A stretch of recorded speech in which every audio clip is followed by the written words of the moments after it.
หากทะเลพูดได้เขาคงไม่อยากได้ขยะหากสัตว์ป่าพูดได้เขาคงอยากอยู่อย่างปลอดภัยพื้นที่ป่าคือบ้านของสัตว์ป่าทะเลคือบ้านของปลาและหมู่สัตว์ทะเลโลกใบนี้ไม่ได้มีไว้ให้ใครคนใดคนหนึ่งแต่มีไว้ให้ทุกคนอยู่ร่วมกันไม่ทำร้ายไม่เบียดเบียนแล้วโลกก็จะดูแลเรากลับเช่นกันเพื่อให้เด็กอย่างพวกผมได้โตไปกับโลกที่ยังอุดมสมบูรณ์และธรรมชาติที่สวยงามนะครับคำบางคำคุณไม่คิดแต่พ่อแม่คิดโอ๊ยเลิกบ่นเลิกจู้จี้สักทีได้ไหมน่ารำคาญคำพูดรุนแรงสาเหตุสำคัญที่ก่อให้เกิดภาวะซึมเศร้าในผู้สูงอายุลูกหลานอย่างเราสามารถดูแลท่านผ่านทริคคิวใจพระในบ้านเริ่มจากงดใช้คำพูดรุนแรงหากิจกรรมทำร่วมกันมอบงานสร้างคุณค่ากอดเพิ่มพลังใจ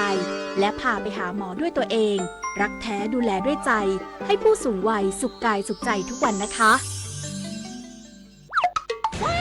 โดนแฮกข้อมูลรั่วลิงก์ปลอมไม่อยากโดนหลอกแบบนี้ต้องฉีดวัคซีนป้องกันภัยไซเบอร์ด้วยการไม่คลิกลิงก์หรือดาวน์โหลดไฟล์จากแหล่งที่ไม่รู้จักไม่แชร์ข้อมูลส่วนตัวไม่ซื้อสินค้าออนไลน์บนแพลตฟอร์มที่ไม่น่าเชื่อถือใช้รหัสผ่านที่คาดเดายากติดตั้งโปรแกรมป้องกันไวรัสที่สำคัญต้องหมั่นอัปเดตและบอกต่อความรู้เกี่ยวกับกลลวงมิจฉาชีพอยู่เสมอมาร่วมสร้างภูมิคุ้มกันจากมิจฉาชีพออนไลน์ด้วยไซเบอร์วัคซีนกันเถอะค่ะ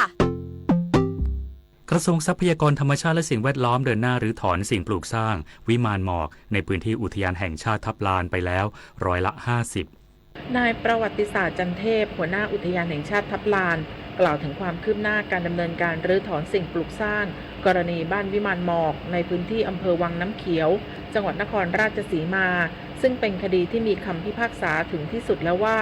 การรื้อถอนสิ่งปลูกสร้างดำเนินการไปแล้วประมาณ50%โดยผู้รับมอบอำนาจแจ้งว่าช่วงที่ผ่านมาเกิดฝนตกในพื้นที่บ่อยครั้งส่งผลต่อการเข้าพื้นที่และความต่อเนื่องในการดำเนินการรื้อถอนหลังผู้รับมอบอำนาจจากทายาทของเจ้าของสิ่งปลูกสร้างได้ยื่นหนังสือเมื่อวันที่6 สิงหาคมแจ้งความประสงค์ขอเข้าดำเนินการรื้อถอนสิ่งปลูกสร้างพืชผลอาศิลป์หรือสิ่งอื่นใดที่ผิดไปจากสภาพเดิมออกจากพื้นที่อุทยานแห่งชาติทับลานโดยได้เข้ารื้อถอนมาตั้งแต่วันที่มีการติดหมายประกาศของเจ้าพนักงานบังคับคดีเมื่อวันที่20 กรกฎาคมเป็นต้นมาขณะที่นายสุชาติชมกลิ่นรัฐมนตรีว่าการกระทรวงทรัพยากรธรรมชาติและสิ่งแวดล้อมย้ำว่ากรณีที่มีคำพิพากษาถึงที่สุดแล้วหน่วยงานที่เกี่ยวข้องจะติดตามการดำเนินการอย่างใกล้ชิดเพื่อให้การรื้อถอนเป็นไปด้วยความเรียบร้อยและสอดคล้องกับกระบวนการตามกฎหมายปิยาพันธ์ยังเทียนรายงานรัฐมนตรีว่าการกระทรวงเกษตรและสหกรณ์สั่งศูนย์อำนวยการร่วมพิทักษ์ความมั่นคงทางการเกษตรและอาหารพระพิรุณเร่งแก้ปัญหาการใช้สารเคมีผิดประเภทและการใส่สิ่งปลอมปนในยางพาราเพื่อรักษามาตรฐานและความเชื่อมั่นยางพาราไทยในตลาดโลกนายสุริยะจึงรุ่งเรืองกิจรัฐมนตรีว่าการกระทรวงเกษตรและสหกรณ์กล่าวว่า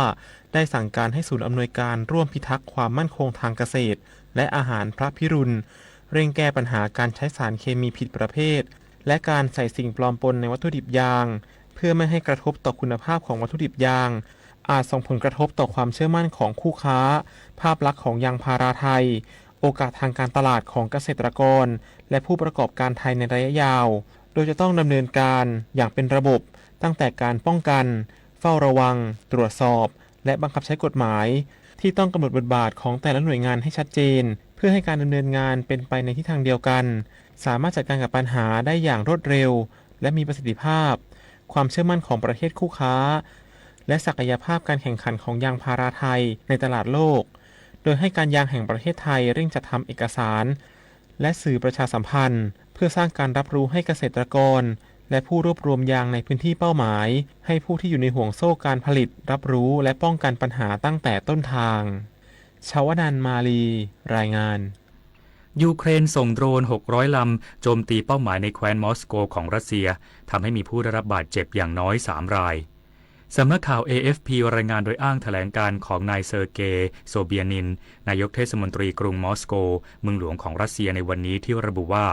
กองกำลังยูเครนส่งอากาศยานไร้คนขับหรือโดรนจำนวน600 ลำโจมตีเป้าหมายในหลายพื้นที่ของแคว้นมอสโกเมื่อช่วงค่ำของวันเสาร์ที่ผ่านมาตามเวลาท้องถิ่น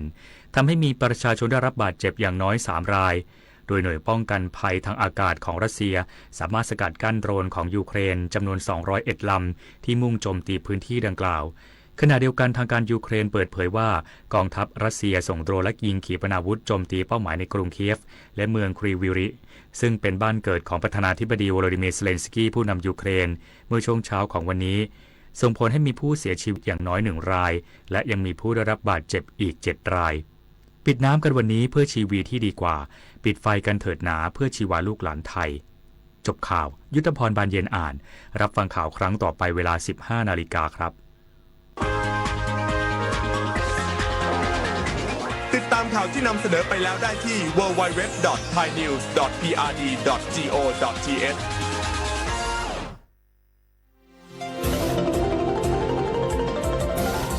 วิทยุแห่งประเทศไทยให้ความรู้คู่ความสุข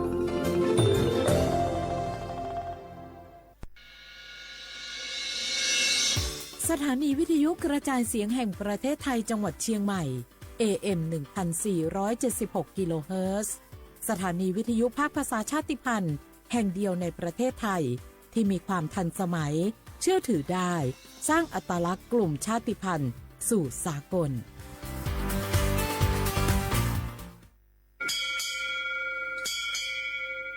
โอโบดะจ้าโอเบชเปอร์ เหมอซุงคาปอกว่าย้อซง อุดูธรรมาสถานีวิทยุภาษาชาติพันธุ์แห่งเดียวในประเทศไทยทันสมัยเชื่อถือได้แล้วพบกันที่สวทเชียงใหม่ AM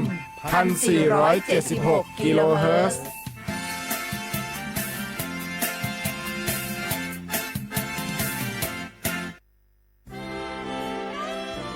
ตลอดประวัติศาสตร์ของชาติไทยพระมหากษัตริย์ไทยทรงเป็นพลังศรัทธาทรงทำนุบำรุงและอุปถัมภ์ศาสนาให้เป็นหลักยึดเหนี่ยวจิตใจของประชาชนเป็นแนวทางในการดำเนินชีวิตด้วยความดีงามศาสนาสอนให้คนไทยรู้จักคุณธรรมความดีและความสามัคคี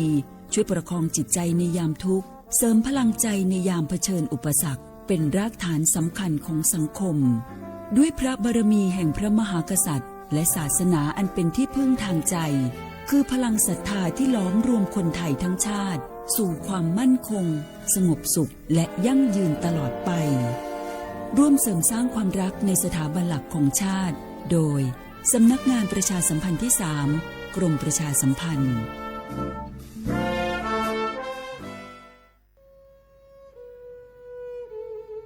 ภูนทเวศทั้งแผ่นดิน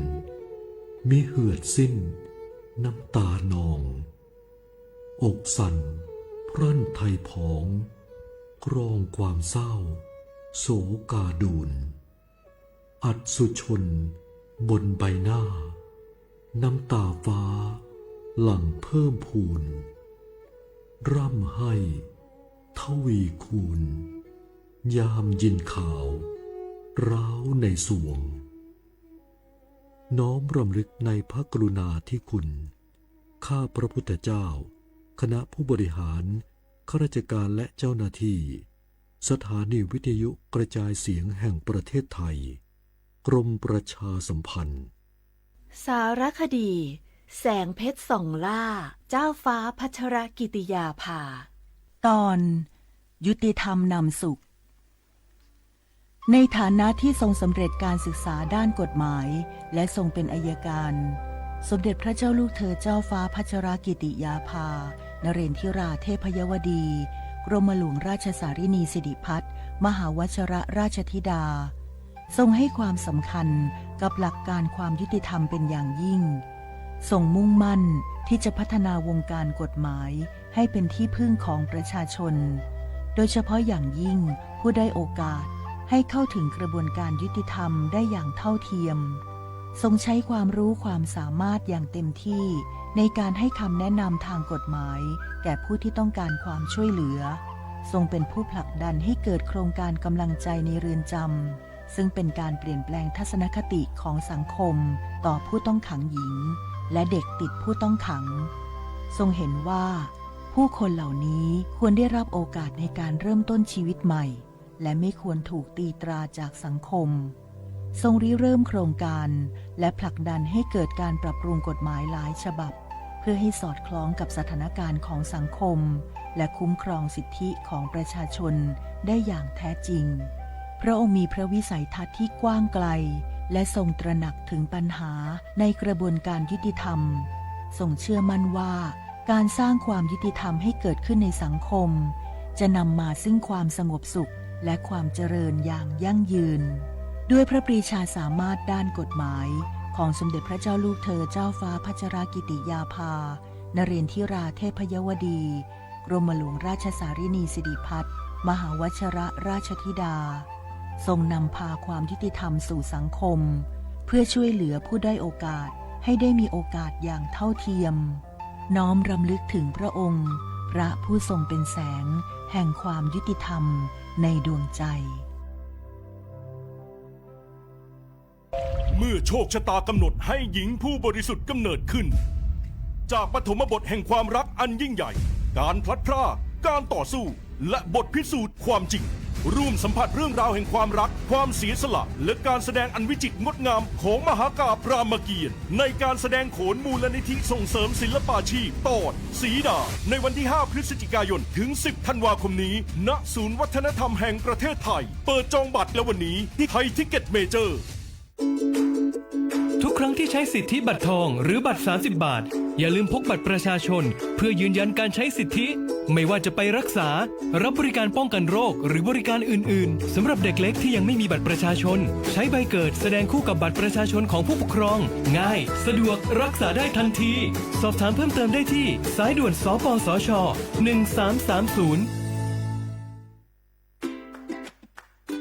เท่าเทียมยุติธรรมเสมอภาคว่างหัวชื่อลัวโยชายโยดมมือลองเพ่งเป็น ประเทศไทยเป็นสังคมที่มีความหลากหลายทางชาติพันธุ์แต่ละกลุ่มมีภาษาวัฒนธรรมและวิถีชีวิตที่เป็นเอกลักษณ์ซึ่งล้วนเป็นคุณค่าที่ควรได้รับการคุ้มครองพระราชบัญญัติคุ้มครองและส่งเสริมวิถีชีวิตกลุ่มชาติพันธุ์มีเป้าหมายเพื่อคุ้มครองสิทธิและศักดิ์ศรีของกลุ่มชาติพันธุ์ส่งเสริมการรักษาอัตลักษณ์ภาษาวัฒนธรรมและภูมิปัญญาท้องถิ่นพร้อมทั้งป้องกันการเลือกปฏิบัติและสนับสนุนการมีส่วนร่วมในการพัฒนาสังคมอย่างเท่าเทียมกฎหมายฉบับนี้มุ่งสร้างความเข้าใจเคารพในความแตกต่างและส่งเสริมการอยู่ร่วมกันบนพื้นฐานของความเสมอภาคเพื่อให้ความหลากหลายทางวัฒนธรรมเป็นพลังในการพัฒนาประเทศอย่างยั่งยืนดื้อหยอกผักแก้หล่อซาแต่ผัดดกผัดชิหล่อซาบาที่วิจวิอพอลอาเชื่อที่เลลิงโงประสานสืบค้นติดตามข้อมูลเพิ่มเติมที่ศูนย์มนุษยวิทยาสิรินธรองค์การมหาชนกระทรวงวัฒนธรรม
写话文化啊，哈么啥，我历史我都知的话，被老我啊，我历史我ปากกากุงมันยาสถานีวิทยุกระจายเสียงแห่งประเทศไทยจังหวัดเชียงใหม่สำนักงานประชาสัมพันธ์ที่3กรมประชาสัมพันธ์มันก็ชื่อสวทเชียงใหม่แบบดังอ่ะลิซุงโดยจะมางูปัญญากว่าวิทยุอย่างยีครึ่งความถี่อย่างที่ตัวลิยาชีดโจญาโดละยีระบบอย่างระบบ AM อาจจะแปลว่าระบบไลฟ์สดบางอย่างฟิสุบิเพลงแบบสวทเชียงใหม่ง่ะ AM 1476กิโลเฮิรตซ์ตัวจ้างอ่ะแม้แล้วก็บางอย่างเน้นได้ยาสูงบุคคลยีเจมัวที่ขวาด้วยที่มร้องมันยังเคยหนีมุขวาหนี3 โมงนาทียังควานี้คือนานยาสติริตัวจ้างว่าเชื่อว่าโบงาทาวยิเพว่าตัวจะงอมันยังว่าสุดๆแล้วว่าเชื่อว่าเราที่นี่นี่หูยาละคือว่ารายการลิสต์จอมาที่นี่วันนั้นเจงมาว่าโลชื่อยังงอมันยังว่าลิสต์มากกว่าว่าจะเบื่อชาฟอลโลชานั่นนะใช่ไหมวิทยุเนี่ยคือยี่ระบบเนี่ยคือ AM ว่าโลคุณเนี่ยเขามาสับวิทยุที่นั่นน่ะง่าอธิบายว่าคือที่นั่นน่ะอธิบายว่าถ้าว่าฟิบัวคือที่นี่ตัวนี้เป็นพอชอบแบบชื่อที่ว่าสุดๆแพ้ว่านี่เราจะมาจีอากัวปลาโซนอย่างนั้นที่นี่หู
อาทิยังไงนี่มีถึงเราคือน่าจะมาปีเมื่อแจ้งเตือนยิงชาชอบว่า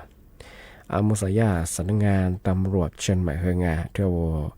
ชาวหอยูสุตาโปมางามาขยาฝาละจามโมบรงามุสาโมไม่อยากทุลาโชมาคาสุง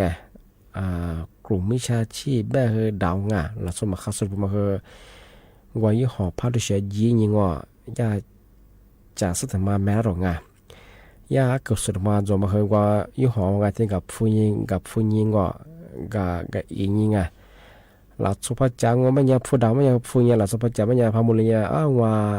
ยี่ห้องเปิดช่วยเลยไปถึงวันยานอที่ดิฉันมาเจ็บยังไงที่ดีแบบหรอกหลักสุภาพจางปีข้อว่าที่ห้องมายี่ผู้หญิงผู้ดาวไม่ยาหลักสุภาพมันจะเป็นดูนี่จะสึกจะมากับเมียมากับฟอร์มาจะสึกมาอีผิดจอบแต่ยังยิ่งวุ่นวายที่ดีหรอกอาทิตย์ขวานี้เอายี่ห้อพัดจะสุดโป้มางมาเอายี่ห้อเปิดลาวมันเนี่ยเปิดกันยังไงว่ายี่ห้อเปิดชุดแรงว่าจำผิดว่ายี่ห้อเรียกมาเหอจึ้มมือว่าจึ้มชุดไปเหอที่มาเนี่ยอาทิตย์เนี่ยฝาล่างนูพอมาเจ็บนูจะสึกคนเราใช่ไงที่มาเหอมา做ใช่ไงอาชีพบุรุษเหอคือว่าผู้เสียหายโซที่做สุข做是เป็นยี่แจ้งความได้อาจจะเป็นญาติตันหนูเหไง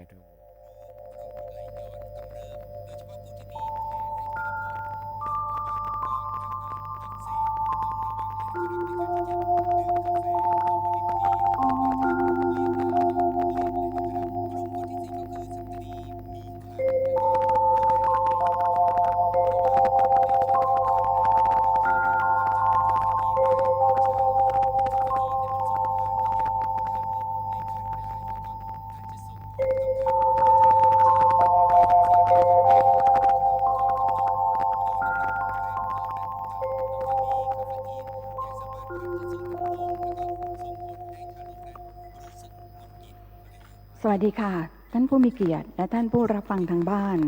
ที่นี่สถานที่ออกรางวัลสลากกินแบ่งรัฐบาลณห้องออกรางวัลสำนักงานสลากกินแบ่งรัฐบาลจังหวัดนนทบุรีจะทำการออกรางวัลสลากกินแบ่งรัฐบาล6หลักและสลากกินแบ่งรัฐบาลตัวเลข3หลักงวดวันที่16สิงหาคมพุทธศักราช2569ท่านสามารถรับชมการถ่ายทอดสดผลการออกรางวัลได้ทางสถานีโทรทัศน์อมรินทร์ทีวีตั้งแต่เวลา13:50 น.สถานีโทรทัศน์ไทยรัฐทีวีตั้งแต่เวลา 14 น.เว็บไซต์สำนักงานสลากกินแบ่งรัฐบาล www.glo.or.th แอปพลิเคชันของสำนักงานสลากกินแบ่งรัฐบาล GLO Lottery Official และ Line Today รวมทั้งรับฟังการถ่ายทอดเสียงทางสถานีวิทยุกระจายเสียงแห่งประเทศไทยกรมประชาสัมพันธ์ด้วยระบบ AM ความถี่891กิโลเฮิรตซ์ตั้งแต่เวลา 14:30 น.ค่ะรายนามคณะกรรมการออกรางวัลสลากกินแบ่งรัฐบาลวันที่16สิงหาคม2569มีดังต่อไปนี้ค่ะผู้ว่าการนิคมอุตสาหกรรมแห่งประเทศไทยดร.สุเมธตั้งประเสริฐเป็นประธานกรรมการนักวิชาการสรรพสามิตชำนาญการพิเศษรักษาการในตำแหน่งผู้เชี่ยวชาญด้านบริหารการจัดเก็บภาษีสรรพสามิตสำนักงานสรรพสามิตภาคที่ 4คุณการชนกกฤษเพชรเป็นกรรมการผู้อำนวยการฝ่ายส่งเสริมการพัฒนากำลังคนดิจิทัลสำนักงานส่งเสริมเศรษฐกิจดิจิทัลกระทรวงดิจิทัลเพื่อเศรษฐกิจและสังคมดร.จักรนิต คณานุรักษ์เป็นกรรมการผู้อำนวยการกองส่งเสริมการประชาสัมพันธ์กิจการพิเศษกรมประชาสัมพันธ์คุณธนิมรัตน์แก้วธนงเป็นกรรมการผู้แทนภาคประชาชนประกอบอาชีพอิสระคุณสมเกียรติวัฒนะแสงพันธ์เป็นกรรมการผู้แทนสำนักงานตำรวจแห่งชาติรองผู้บังคับการกองอุทธรณ์สำนักงานคณะกรรมการข้าราชการตำรวจพันตำรวจเอกสำเริงวุ่นสั่งธรรมเป็นกรรมการผู้แทนกระทรวงการคลังผู้อำนวยการส่วนบริหารอัตรากำลังสำนักงานปลัดกระทรวงการคลังคุณอมรรัตน์มณีวงศ์เป็นกรรมการผู้แทนสำนักงานการตรวจเงินแผ่นดินผู้อำนวยการสำนักตรวจเงินแผ่นดินที่17คุณภกาวันสืบเหล่าเป็นกรรมการ ผู้แทนกรมการปกครองกระทรวงมหาดไทยผู้อำนวยการส่วนงานนิติการสำนักงานสอบสวนและนิติการคุณสมภารพันครองเป็นกรรมการ และผู้แทนสื่อมวลชนนักร้องนักแสดงคุณมินทิตาวัฒนกุลหรือคุณมิ้นเป็นกรรมการค่ะ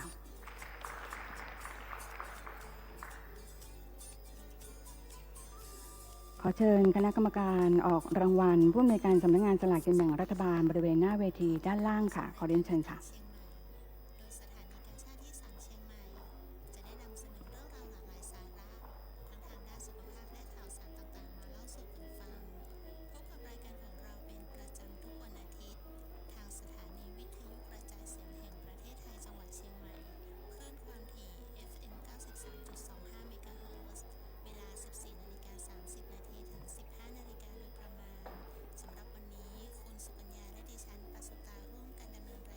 ขอเชิญทุกท่านในสถานที่ออกรางวัลแห่งนี้ยืนขึ้นหันหน้าไปทางพระฉายาลักษณ์และพระรูปค่ะขอเรียนเชิญค่ะเนื่องจากสมเด็จพระนางเจ้าสิริกิติ์พระบรมราชินีนาถพระบรมราชชนนีพันปีหลวงเสด็จสวรรคตและสมเด็จพระเจ้าลูกเธอเจ้าฟ้าพัชรกิติยาภานเรนทิราเทพยวดีกรมหลวงราชสารินีสิริพัฒน์มหาวชิรราชธิดาสิ้นพระชนเพื่อร่วมน้อมสำนึกในพระมหากรุณาธิคุณและพระกรุณาธิคุณขอเชิญทุกท่านร่วมยืนสงบนิ่งเพื่อถวายความอาลัยขอเรียนเชิญค่ะ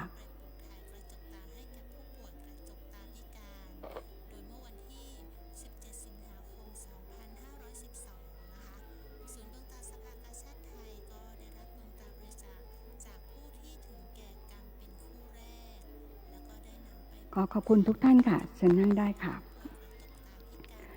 ลำดับต่อไปนะคะขอนำทุกท่านเข้าสู่กระบวนการออกรางวัลค่ะ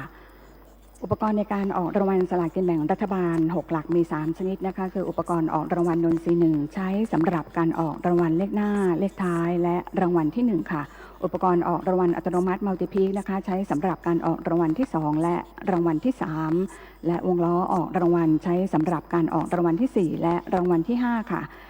การออกรางวัลที่4และที่5นะคะมีวงล้อทั้งหมด12วงค่ะแต่ละวงมีหมายเลข0ถึงหมายเลข9ครบ10หมายเลขค่ะและในวันนี้นะคะประธานกรรมการได้เลือกใช้วงล้อหมายเลข2วงล้อหมายเลข4วงล้อหมายเลข6วงล้อหมายเลข7วงล้อหมายเลข9และวงล้อหมายเลข12ค่ะเหลืออีก6วงล้อไว้สำรองต่อไปนะคะประธานกรรมการจะนำลูกยางหมายเลขประจำหลักวงล้อเข้าใส่ในภาชนะพลาสติกทรงกลมเพื่อเสี่ยงลำดับในการตั้งวงล้อและลูกบอลหมายเลขว่าจะนำไปตั้งในหลักใดตั้งแต่หลักหน่วยไปจนถึงหลักแสนค่ะโดยเริ่มจากหลักที่1หลักที่2หลักที่3หลักที่4หลักที่5และหลักที่6ค่ะจากนั้นเจ้าหน้าที่จะหมุนภาชนะให้ลูกยางหมายเลขรักกันค่ะเพื่อให้ท่านประธานกรรมการเสี่ยงหยิบขึ้นมาครั้งละ1ลูกนะคะว่าจะใช้หลักใดในการตั้งวงล้อและลูกบอลหมายเลขค่ะ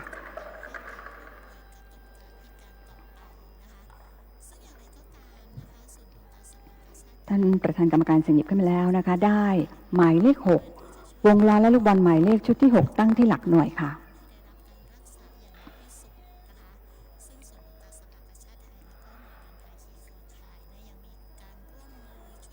ท่านประธานกรรมการเสี่ยงหยิบขึ้นมาใหม่นะคะได้หมายเลข1วงล้อและลูกบอลหมายเลขชุดที่1ตั้งที่หลัก10ค่ะ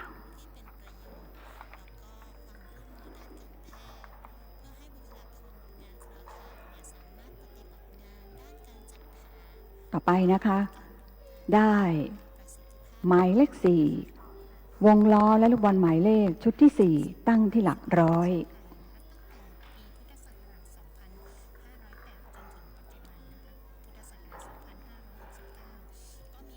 ท่านประธานกรรมการเสี่ยงหยิบขึ้นมาใหม่นะคะได้หมายเลข5วงล้อและลูกบอลหมายเลขชุดที่5ตั้งที่หลักพันค่ะ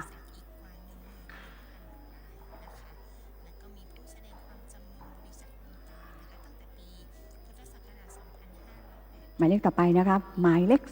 3วงล้อและลูกบอลหมายเลขชุดที่3ตั้งที่หลักหมื่นค่ะ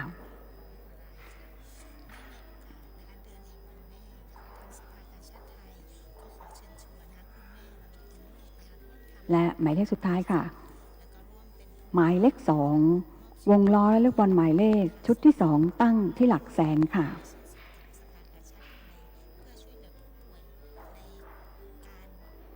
ขณะนี้นะคะเจ้าหน้าที่กำลังติดตั้งวงล้อและลูกบอลหมายเลขให้เข้าที่เรียบร้อยนะคะเมื่อเจ้าหน้าที่ได้ทำการติดตั้งเรียบร้อยแล้วขอเรียนเชิญคณะกรรมการตรวจสอบความเรียบร้อยของวงล้อและลูกบอลหมายเลขที่จะใช้ในการออกรางวัลค่ะ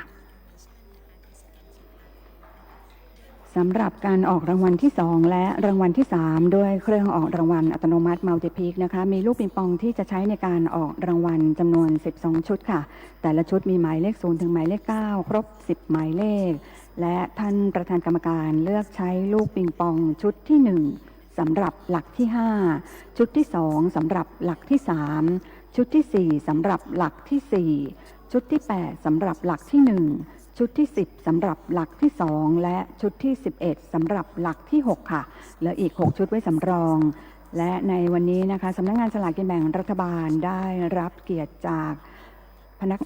นักงานนะคะของการนิคมอุตสาหกรรมแห่งประเทศไทยค่ะมาร่วมหมุนวงล้อสลับกับพนักงานหมุนวงล้อของสำนักงานสลากกินแบ่งรัฐบาลด้วยค่ะ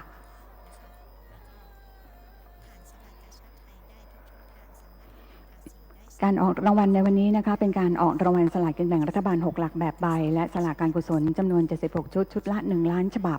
สลากกินแบ่งรัฐบาล6หลักแบบดิจิทัล31ชุดชุดละ1ล้านฉบับรวมเป็น107ล้านฉบับราคาฉบับละ80บาทและสลากกินแบ่งรัฐบาลตัวเลข3หลักค่ะท่านที่ถูกรางวัลสลากกินแบ่งรัฐบาล6หลักและสลากกินแบ่งรัฐบาลตัวเลข3หลักจะต้องชำระค่าอากรสแตมป์ในอัตรา1บาทของเงินรางวัลทุก200บาทหรือเศษของ200บาทค่ะและท่านที่ถูกรางวัลสลากการกุศลจะต้องชำระภาษีหักหน้าที่จ่ายในอัตราร้อยละ1บาทของเงินรางวัลค่ะ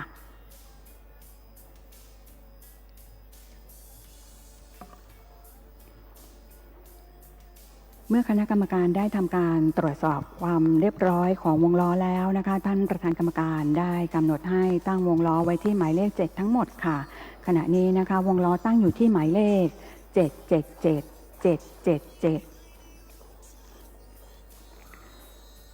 และในลำดับต่อไปนะคะท่านประธานกรรมการจะได้นำลูกบอลสีแทนตำแหน่งรางวัลเข้าใส่ในภาชนะพลาสติกทรงกลมเพื่อเสี่ยงลำดับในการออกรางวัลโดยให้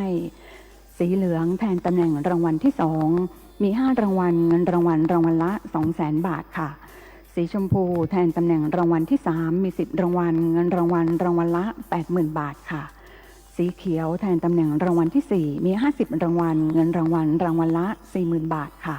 และสีน้ำเงินแทนตำแหน่งรางวัลที่5มี100รางวัลเงินรางวัลละ 20,000 บาทค่ะเมื่อท่านประธานกรรมการนำลูกบอลสีทั้ง4สีเข้าใส่ในภาชนะแล้วนะคะเจ้าหน้าที่จะทำการหมุนภาชนะให้ลูกบอลสีคละกันค่ะเพื่อให้ท่านประธานกรรมการได้เสี่ยงจับขึ้นมาค่ะได้สีอะไรก็จะทำการออกรางวัลในตำแหน่งนั้นตามลำดับค่ะท่านประธานกรรมการเสี่ยงจับขึ้นแล้วนะคะได้สีเหลืองค่ะแทนตำแหน่งรางวัลที่2ค่ะจะออกรางวัลที่2ด้วยเครื่องออกรางวัลอัตโนมัติมัลติพีคนะคะติดต่อกันไป5รางวัลค่ะเงินรางวัลละ 200,000 บาทค่ะโดยประธานกรรมการจะไปประจำที่เครื่องออกรางวัลและกดปุ่มให้ลูกปิงปองหมายเลขคละกันค่ะเมื่อเห็นว่าคละกันดีแล้วจะกดปุ่มเลือกลูกปิงปองหมายเลขค่ะลูกปิงปองที่ลอยขึ้นด้านบนของเครื่องทั้ง6หลักคือหมายเลขที่แสดงผลรางวัลค่ะพร้อมแล้วจะออกรางวัลที่2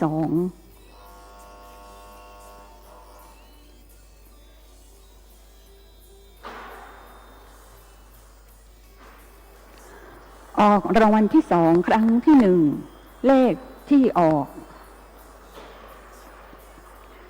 576-660 576-660ออกรางวัลที่2ครั้งที่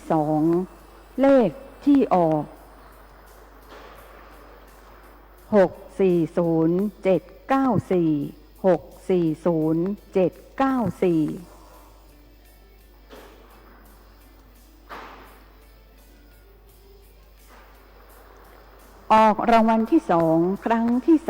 3เลขที่ออก560-636 560636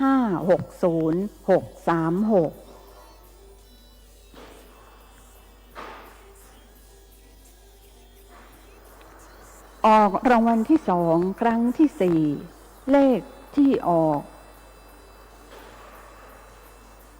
883014 883014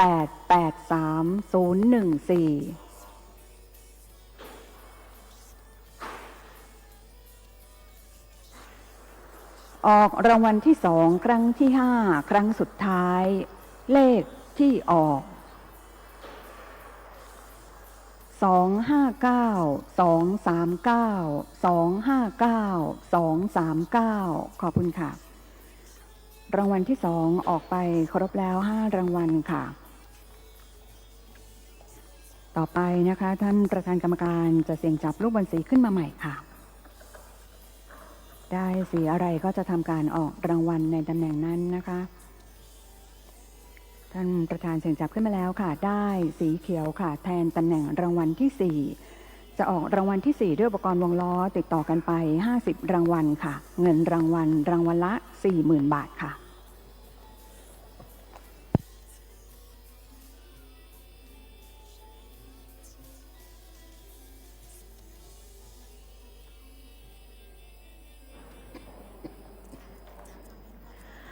ผู้ให้เกียรติมาร่วมหมุนวงล้อนะคะเป็นพนักงานจากการนิคมอุตสาหกรรมแห่งประเทศไทยค่ะพร้อมแล้วจะออกรางวัลที่4ออกรางวัลที่4ครั้งที่1เลขที่ออก665008 665008ออกรางวัลที่4ครั้งที่2 564064 564064ออกรางวัลที่4ครั้งที่3 439832 439832ออกรางวัลที่4ครั้งที่4 665931 665931ออกรางวัลที่4ครั้งที่5 287 384 287 384ออกรางวัลที่4ครั้งที่6 594 128 594 128ออกรางวัลที่4ครั้งที่7 173905 173905ออกรางวัลที่4ครั้งที่8 098 504 098 504ออกรางวัลที่4ครั้งที่9 706 164 706 164ออกรางวัลที่4ครั้งที่10 439 728 439 728ออกรางวัลที่4ครั้งที่11 119 060 119 060ออกรางวัลที่4ครั้งที่12 016 843 016 843ออกรางวัลที่4ครั้งที่13 739 269 739 269ออกรางวัลที่4ครั้งที่14 557 060 557 060ออกรางวัลที่4ครั้งที่15 788 469 788 469ออกรางวัลที่4ครั้งที่16 499 791 499 791ออกรางวัลที่4ครั้งที่17 748 845 748 845 ออกรางวัลที่สี่ครั้งที่18 068797 068797ออกรางวัลที่สี่ครั้งที่19 890901 890901ออกรางวัลที่สี่ครั้งที่20 733173 733 173ออกรางวัลที่สี่ครั้งที่21 662 381 662 381ออกรางวัลที่สี่ครั้งที่22 438 638 438 638ออกรางวัลที่สี่ครั้งที่23 995 890 995 890ออกรางวัลที่สี่ครั้งที่24 471 250 471 250ออกรางวัลที่สี่ครั้งที่25 997 448 997 448ออกรางวัลที่สี่ครั้งที่26 362 400 362 400ออกรางวัลที่สี่ครั้งที่27 292 230 292 230ออกรางวัลที่สี่ครั้งที่28 359 447 359 447ออกรางวัลที่สี่ครั้งที่29 798 988 798 988ออกรางวัลที่สี่ครั้งที่30 164 329 164 329ออกรางวัลที่สี่ครั้งที่31 871 458 871 458ออกรางวัลที่สี่ครั้งที่32 398 544 398 544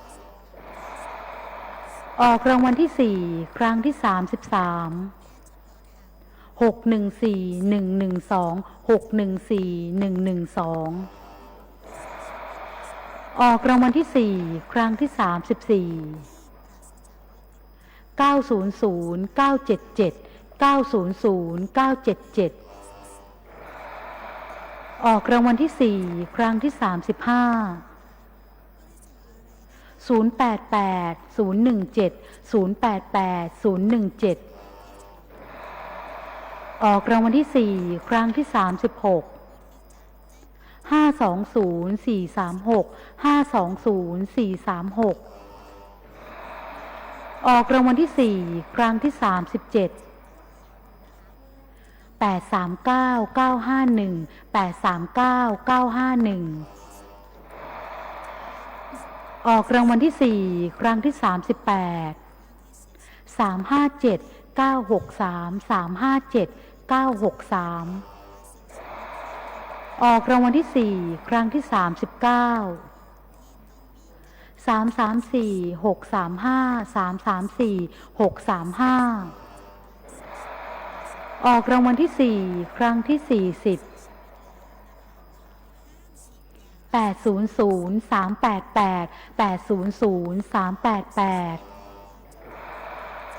ออกรางวัลที่สี่ครั้งที่41 550 578 550 578ออกรางวัลที่สี่ครั้งที่42 605 173 605 173ออกรางวัลที่สี่ครั้งที่43 187 646 187 646ออกรางวัลที่สี่ครั้งที่44 อ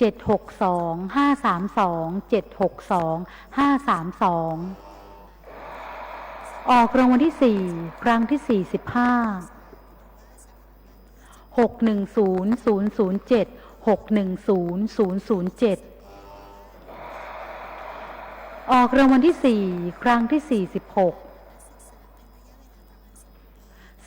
243709 243709 ออกรางวัลที่สี่ครั้งที่47 009670 009670 ออกรางวัลที่สี่ครั้งที่48 687228 687228 ออกรางวัลที่สี่ครั้งที่49 641399 641399 ออกรางวัลที่สี่ครั้งที่50ครั้งสุดท้าย560944 560944ขอบคุณค่ะ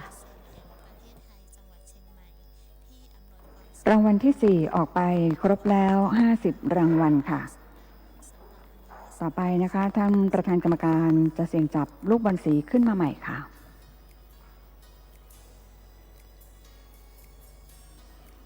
ท่านประธานเสี่ยงจับขึ้นมาแล้วค่ะได้สีน้ำเงินค่ะแทนตำแหน่งรางวัลที่5มี100รางวัลค่ะจะออกรางวัลที่5ด้วยอุปกรณ์วงล้อติดต่อกันไป100รางวัลนะคะเงินรางวัลละ 20,000 บาทค่ะ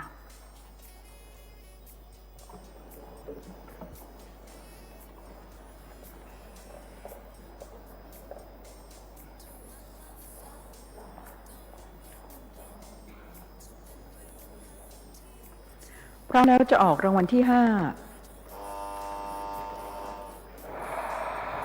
ออกรางวัลที่5ครั้งที่1เลขที่ออก583329 583329ออกรางวัลที่5ครั้งที่2 182628 182628ออกรางวัลที่5ครั้งที่3 915377 915377ออกรางวัลที่5ครั้งที่4 816464 816464ออกรางวัลที่5ครั้งที่5 160580 160580ออกรางวัลที่5ครั้งที่6 370170 370170ออกรางวัลที่5ครั้งที่7 554300 554300ออกรางวัลที่5ครั้งที่8 049234 049234ออกรางวัลที่5ครั้งที่9 611719 611719ออกรางวัลที่5ครั้งที่10 243865 243865ออกรางวัลที่5ครั้งที่11 274040 274040ออกรางวัลที่5ครั้งที่12 690483 690483ออกรางวัลที่5ครั้งที่13 437270 437270ออกรางวัลที่5ครั้งที่14 103678 103678ออกรางวัลที่5ครั้งที่15 703501 703501ออกรางวัลที่5ครั้งที่16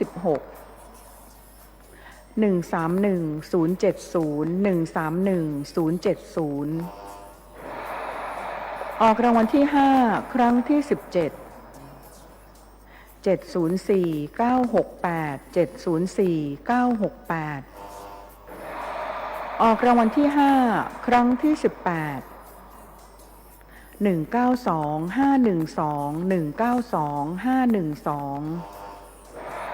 ออกรางวัลที่5ครั้งที่19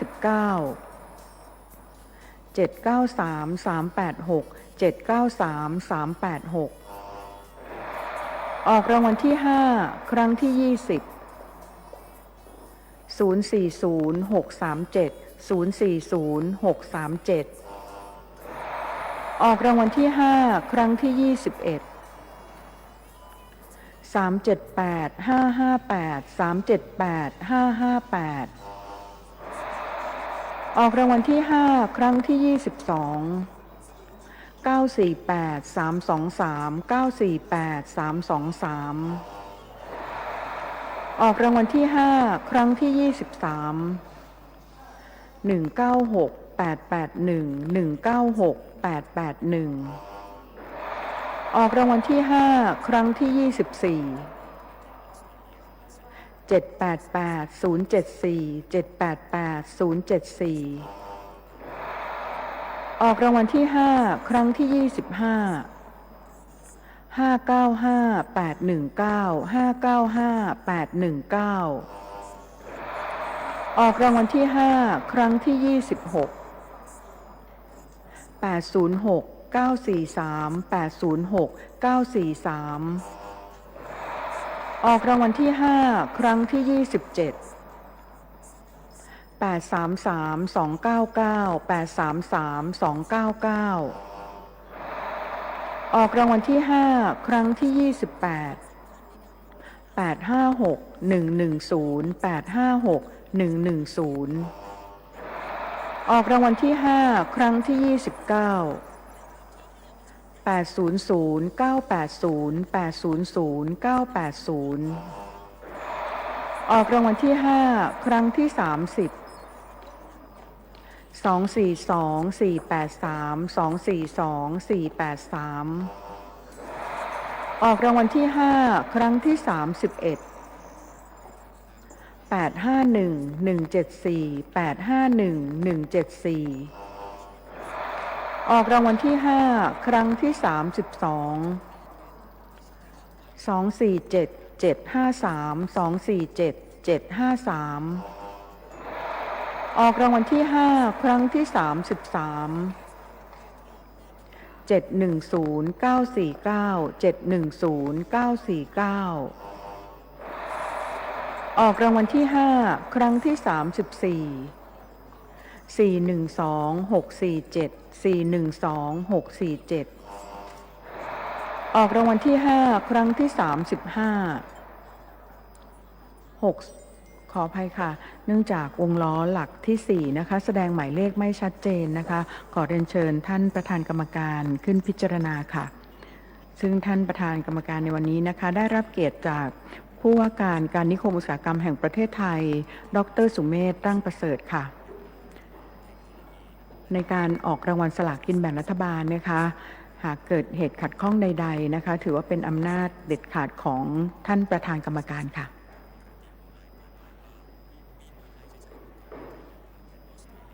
ท่านประธานก็ได้นำค้อนยางไปเคาะที่ฐานของวงล้อนะคะขณะนี้วงล้อหลักที่4แสดงหมายเลขชัดเจนแล้วนะคะออกรางวัลที่5ครั้งที่35 626 248 626 248ออกรางวัลที่5ครั้งที่36 329 804 329 804ออกรางวัลที่5ครั้งที่37 292 578 292 578ออกรางวัลที่5ครั้งที่38 476 424 476 424ออกรางวัลที่5ครั้งที่39 6 ออ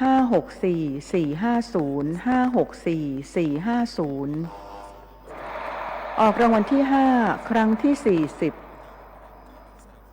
969-200 969-200 ออกรางวัลที่5ครั้งที่41 114-815 114-815 ออกรางวัลที่5ครั้งที่42 354-622 354-622 ออกรางวัลที่5ครั้งที่43 805-427 805-427 ออกรางวัลที่5ครั้งที่44 824-636 824-636 ออกรางวัลที่5ครั้งที่45 842-864 842-864 ออกรางวัลที่5ครั้งที่46 755-467 755-467 ออกรางวัลที่5ครั้งที่47 024-541 024-541 ออกรางวัลที่5ครั้งที่48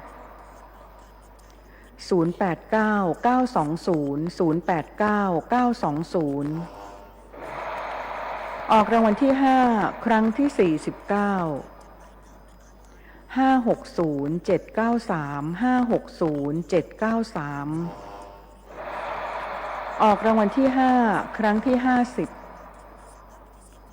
613-730 613-730 จะเปลี่ยนพนักงานหมุนชุดใหม่ค่ะ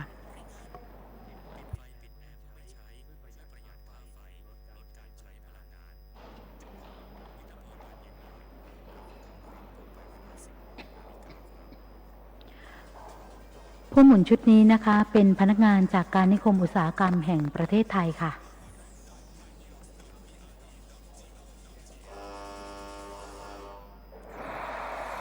ออกรางวัลที่5ครั้งที่51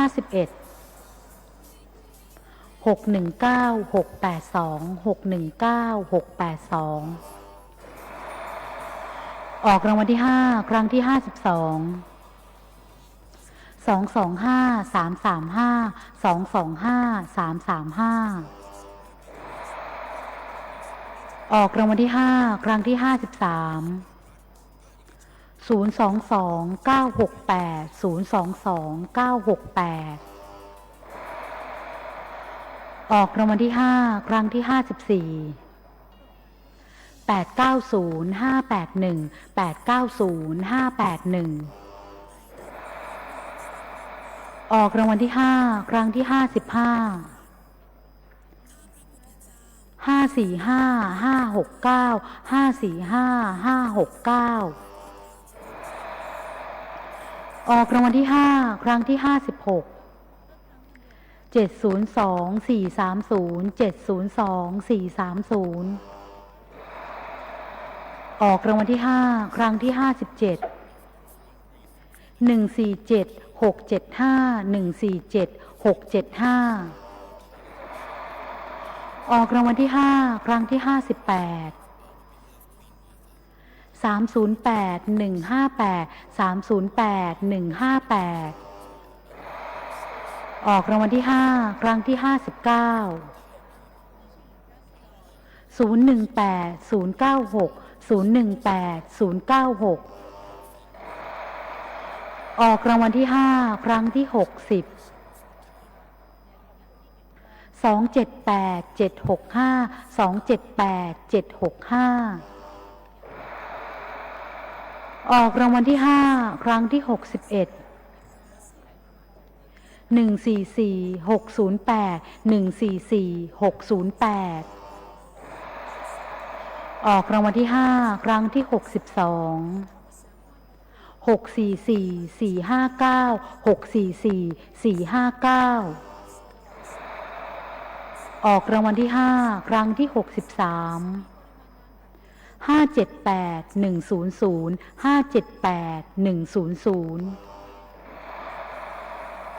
ออกรางวัลที่5ครั้งที่64 480964 480964 ออกรางวัลที่5ครั้งที่65 376690 376690 ออกรางวัลที่5ครั้งที่66 857066 857066 ออกรางวัลที่5ครั้งที่67 978 338 978 338 ออกรางวัลที่5ครั้งที่68 208 706 208 706 ออกรางวัลที่5ครั้งที่69 472 260 472 260 ออกรางวัลที่5ครั้งที่70 471 979 471 979 ออกรางวัลที่5ครั้งที่71 838 388 838 388 ออกรางวัลที่5ครั้งที่72 733 724 733 724 ออกรางวัลที่5ครั้งที่73 280 011 280 011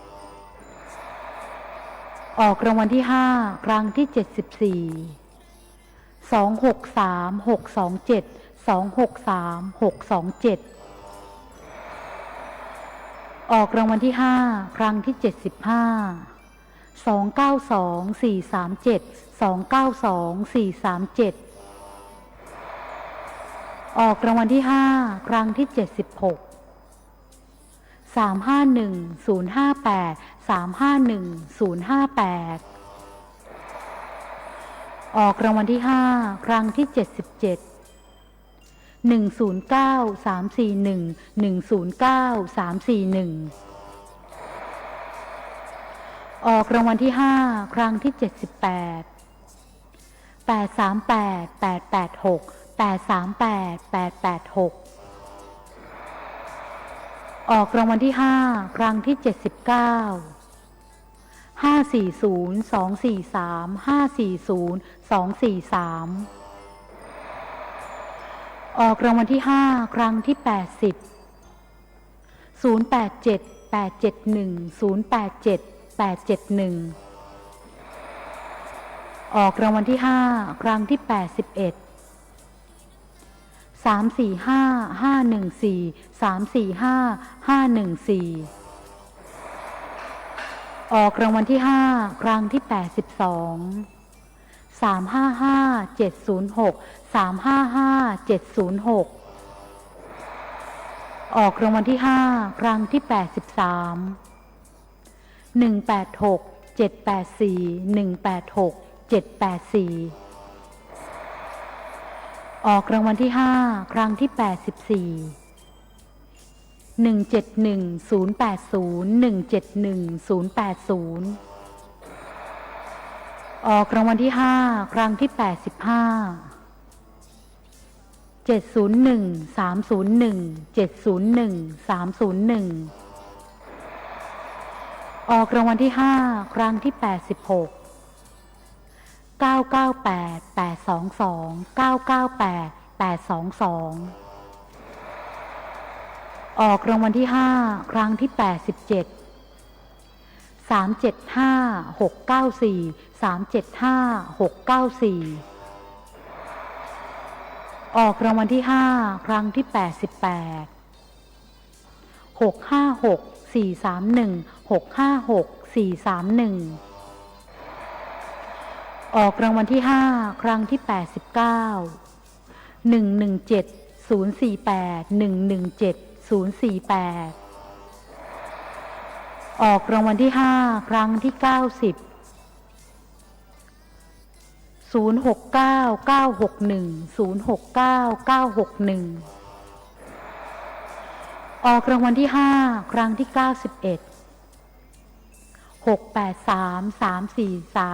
683343ออกรางวัลที่ห้าครั้งที่92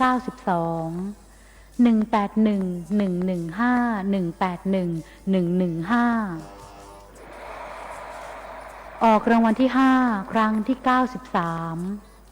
616 620 616 620ออกรางวัลที่ห้าครั้งที่94 695 759 695 759ออกรางวัลที่ห้าครั้งที่95 696 109 696 109ออกรางวัลที่ห้าครั้งที่96 169 576 169 576ออกรางวัลที่ห้าครั้งที่97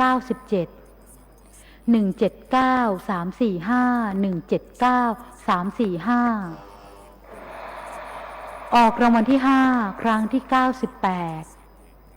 429 875 429 875ออกรางวัลที่ห้าครั้งที่99 902 040 902 040ออกรางวัลที่ห้าครั้งที่100ครั้งสุดท้าย031 788 031 788ขอบคุณค่ะรางวัลที่5ออกไปครบแล้ว100รางวัลค่ะสำหรับลูกบอลสีแทนตำแหน่งรางวัลสีสุดท้ายนะคะได้แก่สีชมพูค่ะแทนตำแหน่งรางวัลที่3จะออกรางวัลที่3ด้วยเครื่องออกรางวัลอัตโนมัติมัลติพิกนะคะติดต่อกันไป10รางวัลค่ะเงินรางวัลละ 80,000 บาทค่ะพร้อมแล้วจะออกรางวัลที่3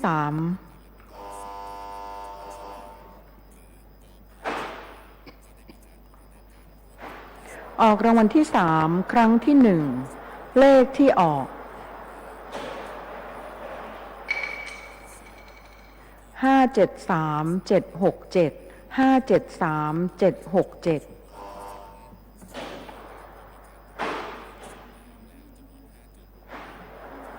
ออกรางวัลที่3ครั้งที่2เลขที่ออก146 548 146 548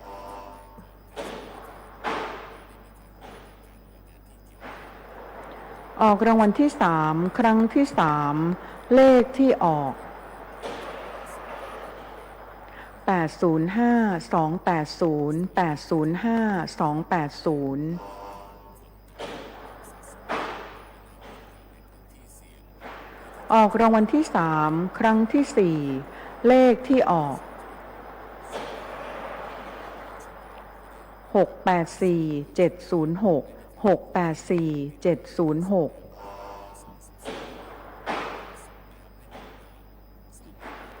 ออกรางวัลที่3ครั้งที่5เลขที่ออก382 469 382 469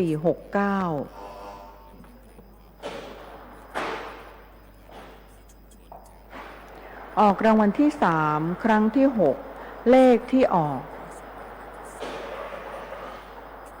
959 321 959 321ออกรางวัลที่3ครั้งที่7เลขที่ออก252 291 252 291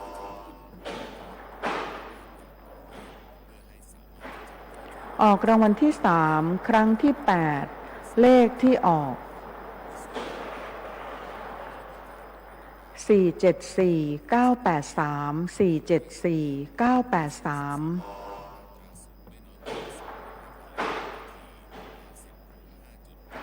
ออกรางวัลที่3ครั้งที่9เลขที่ออก888311 888311ออกรางวัลที่3ครั้งที่10ครั้งสุดท้ายเลขที่ออก288163 288163ขอบคุณค่ะ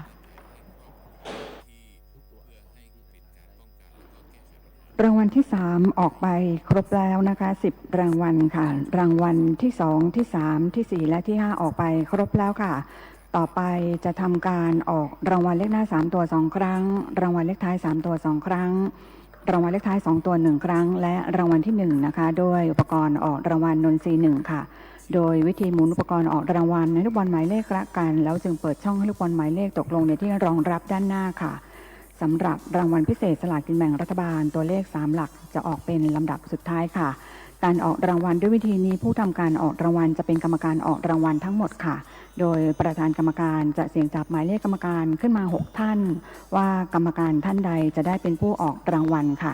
ซึ่งในขณะนี้นะคะเจ้าหน้าที่ได้นำหมายเลขกรรมการเข้าใส่ในภาชนะทรงกลมแล้วค่ะจากนั้นนะคะจะให้ท่านประธานกรรมการเสี่ยงจับขึ้นมาครั้งละ1หมายเลขค่ะท่านประธานกรรมการเสี่ยงจับขึ้นมาแล้วนะคะได้หมายเลข7ค่ะคุณภกาวันสืบเหล่านะคะผู้อำนวยการสำนักตรวจเงินแผ่นดินที่17ค่ะซึ่งเป็นผู้แทนสำนักงานการตรวจเงินแผ่นดินนะคะเป็นกรรมการท่านแรกค่ะกรรมการท่านที่2ค่ะได้แก่กรรมการหมายเลข5ค่ะพันตำรวจเอกสำเริญวุ่นสั่งธรรมค่ะรองผู้บังคับการกองอุทธรณ์สำนักงานคณะกรรมการข้าราชการตำรวจนะคะเป็นผู้แทนสำนักงานตำรวจแห่งชาติค่ะกรรมการท่านที่3ค่ะได้แก่กรรมการหมายเลข2ค่ะดร.จักรนิต คณานุรักษ์ค่ะผู้อำนวยการฝ่ายส่งเสริมการพัฒนากำลังคนดิจิทัลสำนักงานส่งเสริมเศรษฐกิจดิจิทัลกระทรวงดิจิทัลเพื่อเศรษฐกิจและสังคมค่ะกรรมการท่านที่4ค่ะได้แก่กรรมการหมายเลข8ค่ะคุณสมภารพันคลองผู้อำนวยการส่วนงานนิติการสำนักงานสอบสวนและนิติการนะคะเป็นผู้แทนกรมการปกครองกระทรวงมหาดไทยค่ะกรรมการท่านที่5ค่ะได้แก่กรรมการหมายเลข6ค่ะคุณอมรรัตน์มณีวงศ์ผู้อำนวยการส่วนบริหารอัตรากำลังสำนักงานปลัดกระทรวงการคลังค่ะผู้แทนกระทรวงการคลังนะคะและกรรมการท่านที่6กรรมการท่านสุดท้ายค่ะได้แก่กรรมการหมายเลข4ค่ะคุณสมเกียรติวัฒนแสงพันธ์นะคะประกอบอาชีพอิสระซึ่งเป็นผู้แทนภาคประชาชนค่ะเมื่อได้กรรมการออกรางวัลครบแล้วนะคะต่อไปท่านประธานกรรมการจะเสี่ยงหยิบบัตรหมายเลข1ถึงหมายเลข6ให้กรรมการออกรางวัลท่านละ1หมายเลขค่ะเพื่อติดบัตรไว้ที่บริเวณอกเสื้อด้านซ้ายนะคะจากนั้นก็จะขึ้นไปยืนประจำอุปกรณ์ออกรางวัลตามหมายเลขที่ได้รับค่ะ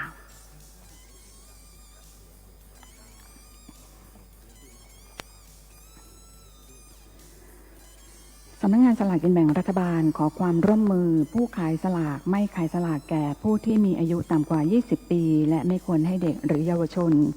เข้าถึงการเสี่ยงโชคไม่ว่ารูปแบบใดนะคะรวมถึงไม่ขายสลากในสถานศึกษาหรือบริเวณใกล้เคียงค่ะ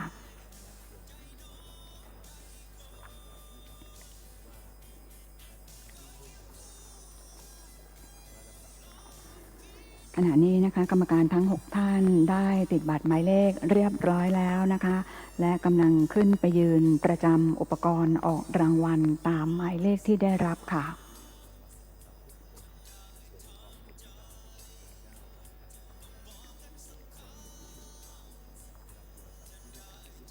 จากนั้นนะคะท่านประธานกรรมการร่วมกับเจ้าหน้าที่กลุ่มงานเก็บกู้วัตถุระเบิดสำนักงานตำรวจแห่งชาติจะตรวจอุปกรณ์ที่จะใช้ในการออกรางวัลด้วยเครื่องตรวจโลหะแบบมือถือค่ะหากตรวจพบโลหะอุปกรณ์ตรวจจะส่งสัญญาณเสียงพร้อมแสดงไฟสัญญาณสีแดงค่ะอุปกรณ์ที่ใช้ในการออกรางวัลประกอบไปด้วย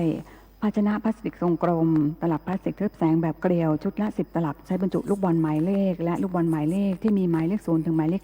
9ลูกละ1หมายเลขชุดละ10ลูกค่ะ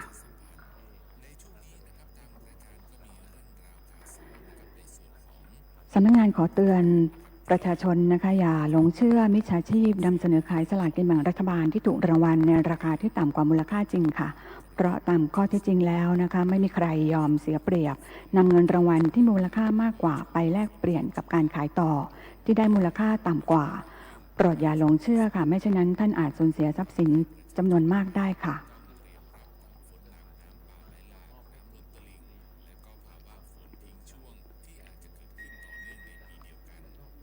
ขณะนี้นะคะได้ทำการตรวจสอบความเรียบร้อยของอุปกรณ์ออกรางวัลเสร็จสิ้นแล้วค่ะต่อไปเจ้าหน้าที่จะแสดงลูกบอลหมายเลขว่ามีหมายเลขครบถ้วนถูกต้องหรือไม่ก่อนบรรจุในตลับพลาสติกทึบแสงแบบเกลียวแล้วใส่ลงไปในอุปกรณ์ออกรางวัลทั้ง6หลักครั้งละ1ลูกค่ะโดยเริ่มจากหมายเลข1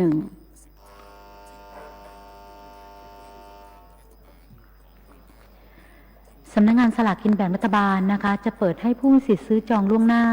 ทำรายการสลากซื้องวดวันที่1กันยานะคะในวันที่19สิงหาคม2569และสลากจองล่วงหน้างวดวันที่16กันยายน2569ในวันที่20สิงหาคม2569ค่ะหมายเลข2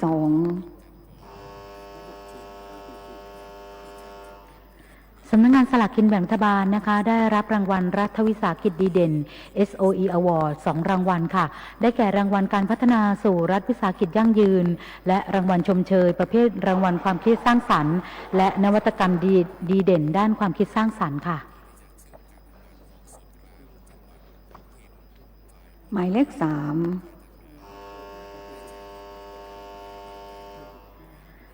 สำนักงานสลากกินแบ่งรัฐบาลนะคะขอแจ้งให้ตัวแทนจำหน่ายสลากกินแบ่งรัฐบาลตัวเลข3หลักรหัสตัวแทนนะคะเลขที่2300001ถึง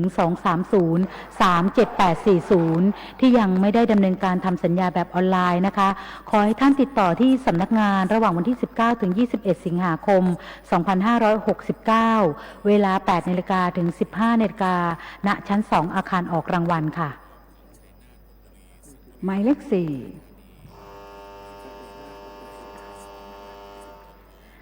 สำนักงานสลากกินแบ่งรัฐบาลนะคะไม่สนับสนุนให้ซื้อสลากโดยไม่วางแผนทางการเงินนะคะโดยขอย้ำว่าการซื้อสลากเพื่อเสี่ยงโชคไม่ใช่การลงทุนนะคะควรศึกษาโอกาสในการถูกรางวัลหากท่านกังวลว่าเสพติดการซื้อนะคะสามารถรับคำปรึกษาได้ที่ศูนย์ GLO Call Center 025289999กด9ค่ะหมายเลข5สำนักงานสลากกินแบ่งรัฐบาลขอเตือนพี่น้องประชาชนนะคะระวังมิจฉาชีพแอบอ้างชื่อผู้บริหารนะคะหรือดัดแปลงภาพด้วย AI เผยแพร่บน TikTok หลอกลวงว่ามีเลขเด็ดนะคะซึ่งทั้งหมดเป็นการหลอกลวงทั้งสิ้นค่ะอย่าหลงเชื่ออย่าแชร์ต่อและอย่ากดลิงก์ค่ะหมายเลข6สำนักงานสลากเปิดให้บริการจ่ายเงินรางวัล Drive to Service ในวันจันทร์ถึงวันศุกร์เว้นวันหยุดทำการหรือวันนักขัตฤกษ์ตั้งแต่เวลา 7:30 นถึง 15:00 นไม่หยุดพักเที่ยงสามารถดูรายละเอียดเพิ่มเติมได้ที่เว็บไซต์ www.glo.or.th ค่ะ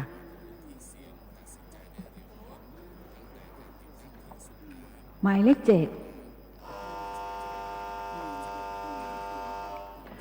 สำนักงานสลากเปิดให้ลงทะเบียนจองคิวเพื่อขอรับเงินรางวัลสลากงวดวันที่16สิงหาคม2569ผ่านเว็บไซต์ www.glo.or.th หรือแอปพลิเคชัน GLO Lottery Official โดยเริ่มจองได้ตั้งแต่วันนี้เวลา 18:00 นเป็นต้นไปค่ะหมายเลข8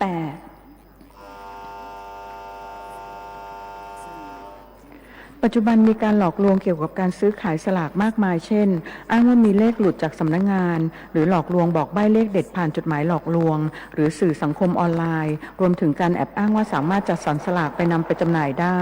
หากมีข้อสงสัยสามารถสอบถามได้ที่ศูนย์ JO Call Center หมายเลข 025289999 ค่ะหมายเลข 9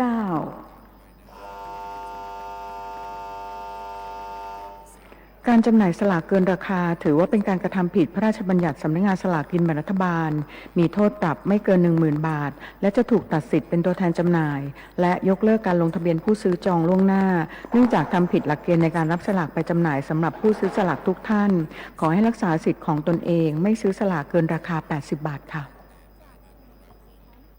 หมายเลข 0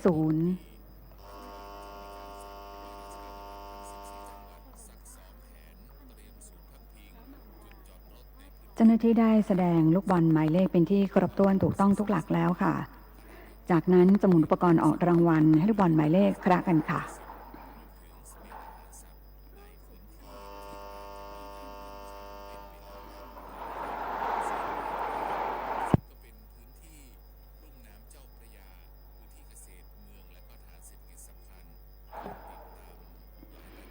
ต่อไปนะคะท่านประธานกรรมการจะนำลูกยางหมายเลขประจำหลักอุปกรณ์ออกรางวัลหลักที่ 1หลักที่ 2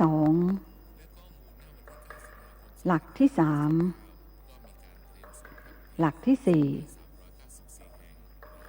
หลักที่ 5และหลักที่ 6เข้าใส่ในภาชนะพลาสติกทรงกลมค่ะจากนั้นเจ้าหน้าที่จะหมุนภาชนะให้ลูกยางหมายเลขคละกัน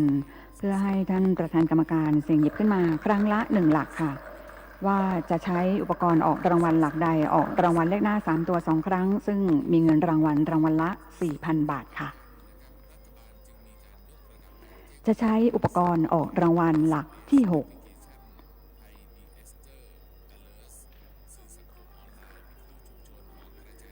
จะใช้อุปกรณ์ออกรางวัลหลักที่2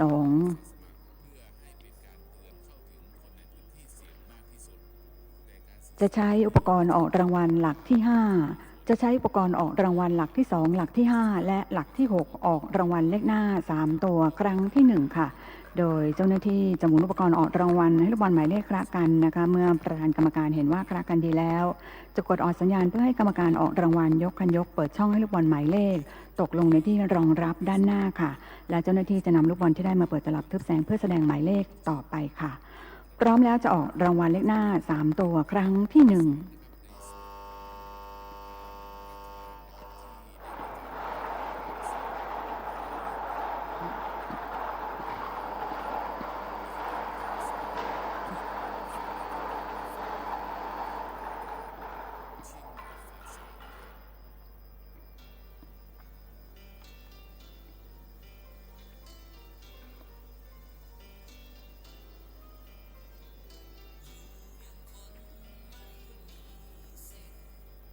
รางวัลเลขหน้า3ตัวครั้งที่1เลขที่ออก731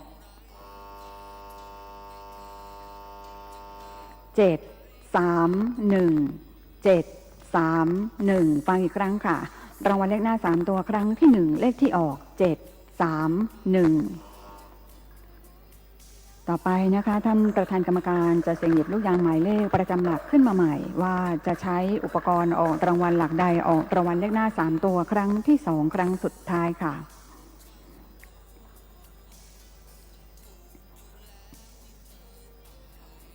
จะใช้อุปกรณ์ออกรางวัลหลักที่5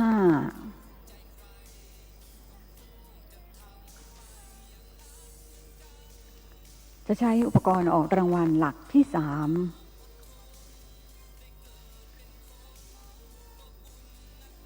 จะใช้อุปกรณ์ออกรางวัลหลักที่1จะใช้อุปกรณ์ออกรางวัลหลักที่1หลักที่3และหลักที่5ออกรางวัลเลขหน้า3ตัวครั้งที่2ครั้งสุดท้ายค่ะ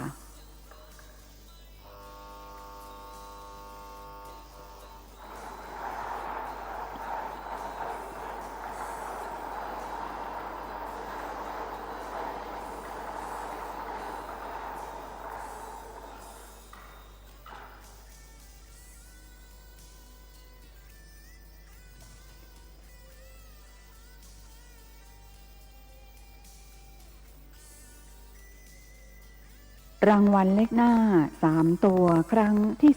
2เลขที่ออก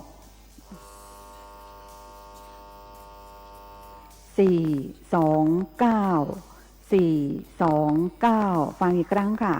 รางวัลเลขหน้า3ตัวครั้งที่2เลขที่ออก429รางวัลเลขหน้า3ตัว2ครั้งนะคะออกไปครบแล้วค่ะต่อไปจะทำการออกรางวัลเลขท้าย3ตัว2ครั้งเงินรางวัลละ 4,000 บาทค่ะ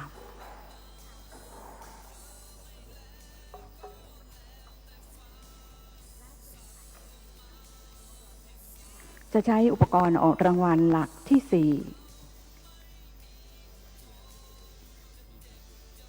จะใช้อุปกรณ์ออกรางวัลหลักที่3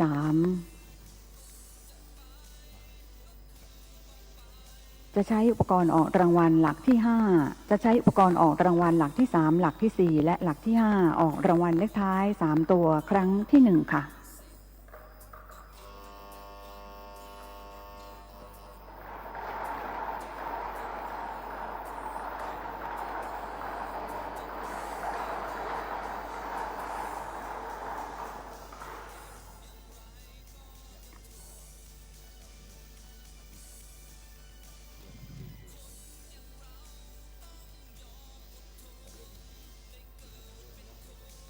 รางวัลเลขท้าย3ตัวครั้งที่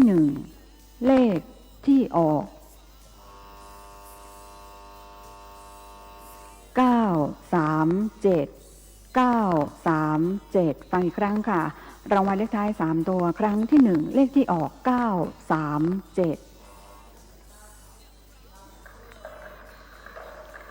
ต่อไปนะคะท่านประธานกรรมการจะเสี่ยงหยิบลูกยางหมายเลขประจำหลักขึ้นมาใหม่ว่าจะใช้อุปกรณ์ออกรางวัลหลักใดออกรางวัลเลขท้าย3ตัวครั้งที่2ครั้งสุดท้ายค่ะจะใช้อุปกรณ์ออกรางวัลหลักที่2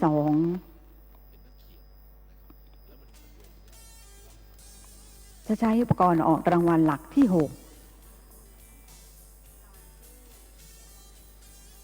จะใช้อุปกรณ์ออกรางวัลหลักที่3จะใช้อุปกรณ์ออกรางวัลหลักที่2หลักที่3และหลักที่6ออกรางวัลเลขท้าย3ตัวครั้งที่2ครั้งสุดท้ายค่ะ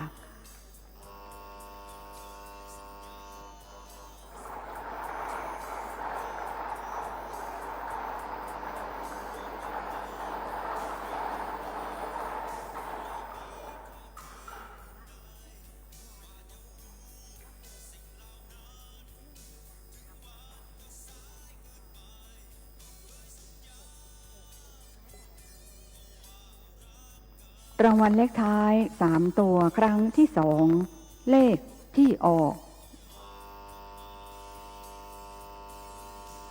094ฟังอีกครั้งค่ะรางวัลเลขท้าย3ตัวครั้งที่2เลขที่ออก094รางวัลเลขท้าย3ตัวออกไปครบแล้ว2ครั้งค่ะต่อไปจะทำการออกรางวัลเลขท้าย2ตัว1ครั้งซึ่งมีเงินรางวัลละ 2,000 บาทค่ะ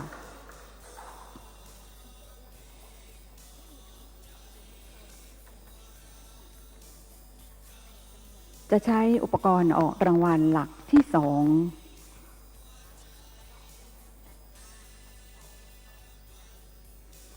จะใช้อุปกรณ์ออกรางวัลหลักที่3จะใช้อุปกรณ์ออกรางวัลหลักที่2และหลักที่3ออกรางวัลเลขท้าย2ตัวค่ะผู้ที่จะทำการออกรางวัลเลขท้าย2ตัวหลักหน่วยนะคะ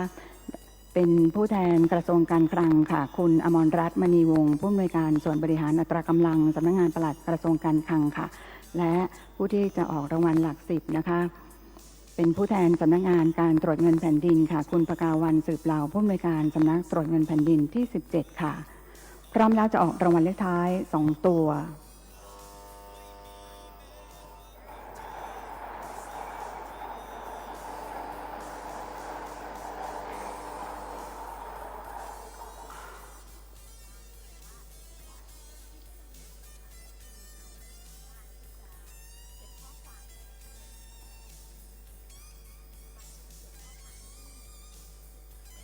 รางวัลเลขท้าย2ตัวงวดวันที่16สิงหาคมพุทธศักราช2569เลขที่ออก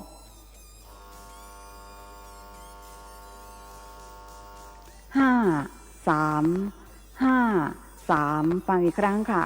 รางวัลเลขท้าย2ตัวงวดวันที่16สิงหาคมพุทธศักราช2569เลขที่ออก53รางวัลเลขหน้า3ตัวรางวัลเลขท้าย3ตัวพร้อมด้วยรางวัลเลขท้าย2ตัวออกไปครบแล้วค่ะ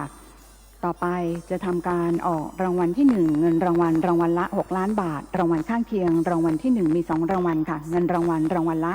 100,000 บาทค่ะ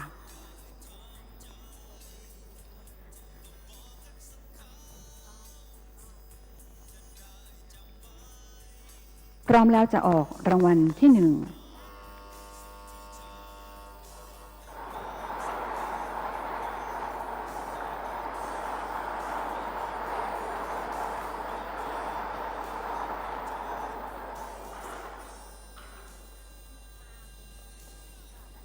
ขณะนี้นะคะลูกบอลหมายเลขทั้ง6หลักตกลงในที่รองรับเรียบร้อยแล้วค่ะจากนั้นนะคะเจ้าหน้าที่จะนำภาชนะโปร่งใสไปรับลูกบอลหมายเลขจากประธานกรรมการค่ะและเมื่อได้ลูกบอลครบทั้ง6ลูกแล้วนะคะประธานกรรมการจะนำลูกบอลไปใส่รวมไว้ในอุปกรณ์ออกรางวัลเปล่าซึ่งแยกไว้ต่างหากค่ะจากนั้นเจ้าหน้าที่จะหมุนอุปกรณ์ออกรางวัลเพื่อให้ลูกบอลหมายเลขคละกันค่ะในงวดวันที่1กันยายน2569นะคะสำนักงานสลากกินแบ่งรัฐบาลจะออกรางวัลสลากกินแบ่งรัฐบาล6หลักและสลากกินแบ่งรัฐบาลตัวเลข3หลักณห้องสร้อยเพชรโรงแรมโกลเด้นซิตี้ระยองตำบลเนินพระอำเภอเมืองระยองจังหวัดระยองค่ะประชาชนที่สนใจรับชมการถ่ายทอดสดได้ทางสถานีโทรทัศน์อมรินทร์ทีวีตั้งแต่เวลา 13:50 น.นะคะทางสถานีโทรทัศน์ไทยรัฐทีวีตั้งแต่เวลา 14:00 น.เว็บไซต์สำนักงานสลากกินแบ่งรัฐบาล www.jo.or.th แอปพลิเคชันของสำนักงานสลากกินแบ่งรัฐบาล JO Lottery Official และ Line Today ค่ะรวมทั้งรับฟังการถ่ายทอดเสียงทางสถานีวิทยุกระจายเสียงแห่งประเทศไทยกรมประชาสัมพันธ์ตั้งแต่เวลา 14:30 น.เป็นต้นไปค่ะ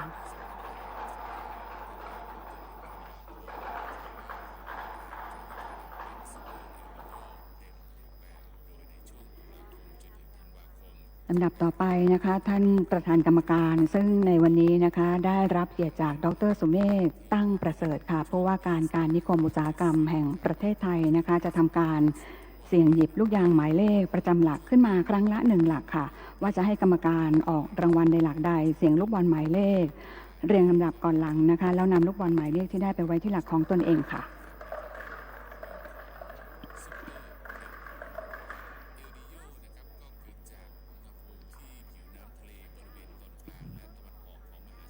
ท่านประธานกรรมการเสี่ยงหยิบขึ้นมาแล้วนะคะได้หมายเลข6ค่ะ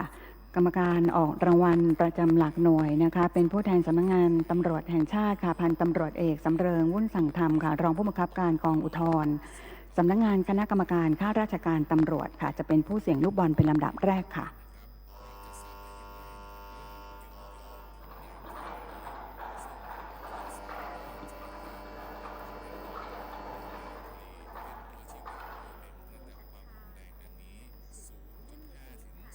ได้ลูกบอลประจำหลักหน่วยค่ะท่านประธานกรรมการได้เสี่ยงหยิบขึ้นมาใหม่แล้วนะคะได้หมายเลข1ค่ะกรรมการออกรางวัลประจำหลักแสนค่ะเป็นผู้แทนภาคประชาชนนะคะคุณสมเกียรติวัฒนแสงพันธ์ค่ะประกอบอาชีพอิสระนะคะจะทำการเสี่ยงลูกบอลเป็นลำดับต่อไปค่ะ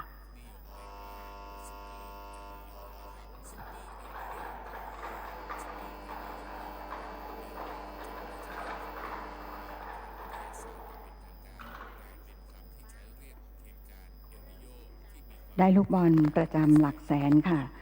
ท่านประธานกรรมการได้เสี่ยงหยิบขึ้นมาใหม่แล้วค่ะได้หมายเลข2นะคะกรรมการออกรางวัลประจำหลักหมื่นค่ะผู้แทนสำนักงานการตรวจเงินแผ่นดินค่ะคุณภกาวันสืบเหล่านะคะผู้อำนวยการสำนักตรวจเงินแผ่นดินที่17จะเป็นผู้เสี่ยงลูกบอลเป็นลำดับต่อไปค่ะ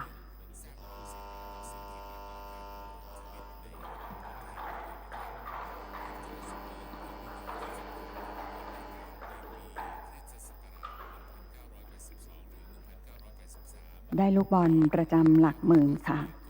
ท่านประธานเสี่ยงหยิบขึ้นมาใหม่แล้วค่ะได้หมายเลข4กรรมการออกรางวัลประจำหลักร้อยค่ะ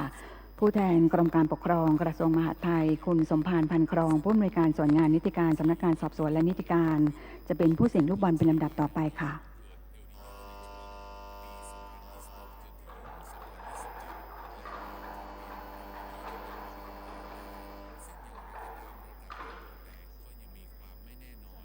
ได้ลูกบอลประจำหลักร้อยนะคะท่านประธานกรรมการได้เสี่ยงหยิบขึ้นมาใหม่แล้วค่ะได้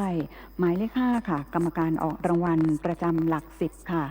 ดร.จักรนิต คณานุรักษ์ผู้อำนวยการฝ่ายส่งเสริมการพัฒนากำลังคนดิจิทัลสำนักงานส่งเสริมเศรษฐกิจดิจิทัลกระทรวงดิจิทัลเพื่อเศรษฐกิจและสังคมค่ะจะเป็นผู้เสี่ยงลูกบอลเป็นลำดับต่อไป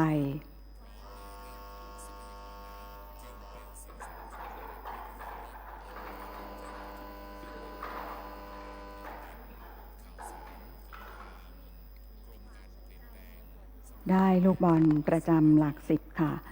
และกรรมการท่านสุดท้ายนะคะได้แก่กรรมการหมายเลข3ค่ะกรรมการออกรางวัลประจำหลักพันค่ะผู้แทนกระทรวงการคลังคุณอมรรัตน์มณีวงศ์ผู้อำนวยการส่วนบริหารอัตรากำลังสำนักงานปลัดกระทรวงการคลังจะเปิดช่องให้ลูกบอลตกลงเป็นท่านสุดท้ายค่ะ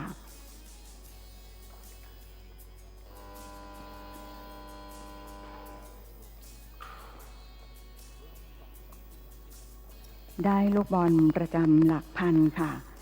เมื่อกรรมการออกรางวัลทั้ง6ท่านได้เสี่ยงลูกบอลครบแล้วนะคะต่อไปเจ้าหน้าที่จะเปิดฝาตลับทึบแสงที่บรรจุลูกบอลหมายเลขไว้ภายในเพื่อแสดงให้ผู้เข้าชมการออกรางวัลได้ทราบพร้อมกันทั้ง6หลักค่ะขณะนี้นะคะพร้อมที่จะแสดงหมายเลขแล้วค่ะรางวัลที่1งวดวันที่16สิงหาคมพุทธศักราช2569เลขที่ออก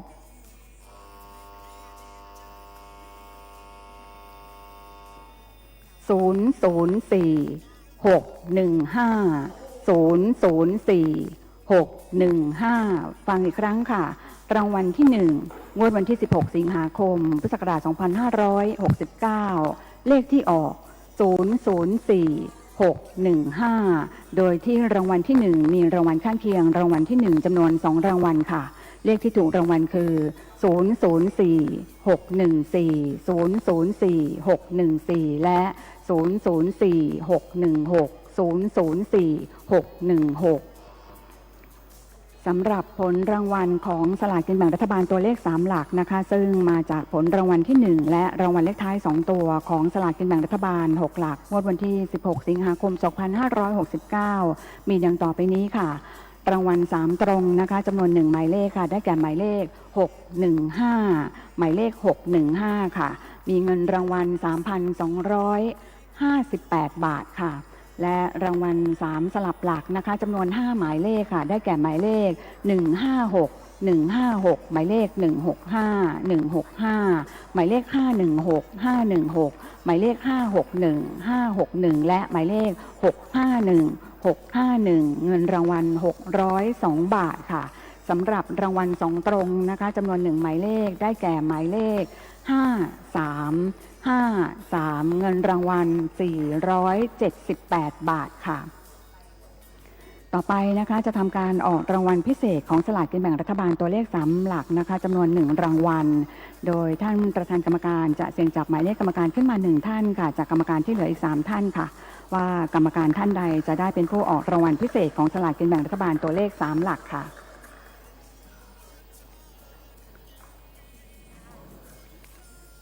ท่านประธานกรรมการเสี่ยงจับขึ้นมาแล้วนะคะได้แก่กรรมการหมายเลข1ค่ะคุณการชนกกฤษเพชรนะคะนักวิชาการสรรพสามิตชำนาญการพิเศษรักษาการในตำแหน่งผู้เชี่ยวชาญด้านบริหารการจัดเก็บภาษีสรรพสามิตสำนักงานสรรพสามิตภาคที่4จะทำการออกรางวัลพิเศษโดยใช้อุปกรณ์ออกรางวัลนนทรีย์1ร่วมกับวงล้อออกรางวัลค่ะและในงวดวันที่16สิงหาคม2569นะคะรางวัล3ตรงได้แก่หมายเลข615ซึ่งมีผู้ซื้อจำนวน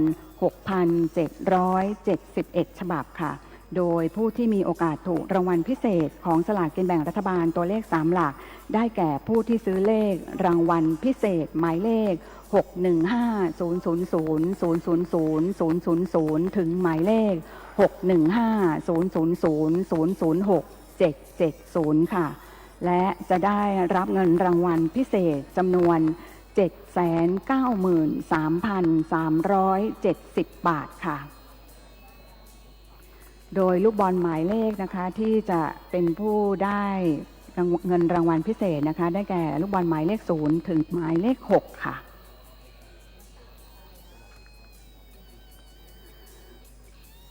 ประชาชนนะคะสามารถซื้อสลากกินแบ่งรัฐบาลตัวเลข3หลักหรือสลาก N3 ในงวดวันที่1กันยายน2569นะคะผ่านจุดจำหน่ายสลาก80ที่ร่วมโครงการและตัวแทนจำหน่าย L6 ดิจิทัลนะคะที่เป็นบุคคลรายย่อยและคนพิการรวม 26,149 รายทั่วประเทศค่ะในราคาฉบับละ20 บาทนะคะโดยชำระเงินผ่านแอปพลิเคชันเป๋าตังค์เท่านั้นค่ะ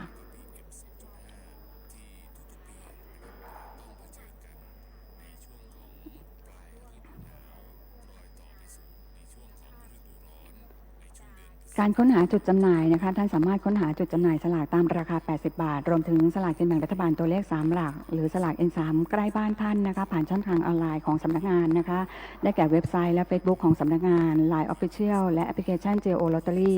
ติดตามข้อมูลเพิ่มเติมหรือสอบถามได้ที่ศูนย์ JO Call Center หมายเลขโทรศัพท์ 025289999 ค่ะ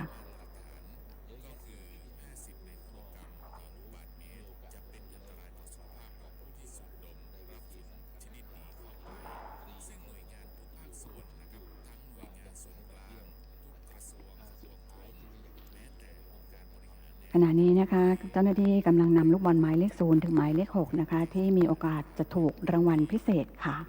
เข้าใส่ในภาชนะพลาสติกทรงกลมค่ะเพื่อให้เสี่ยงหยิบขึ้นมาค่ะ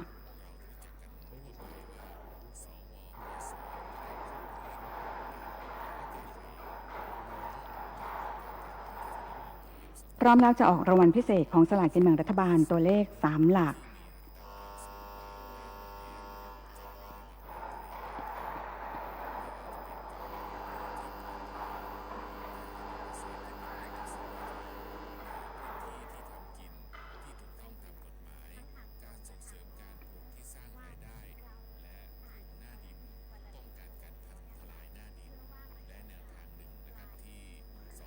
รางวัลพิเศษของสลากกินแบ่งรัฐบาลตัวเลข3หลักงวดวันที่16สิงหาคม2569ได้แก่หมายเลข65ขออภัยค่ะ61500004951ได้แก่หมายเลข61500004951ค่ะ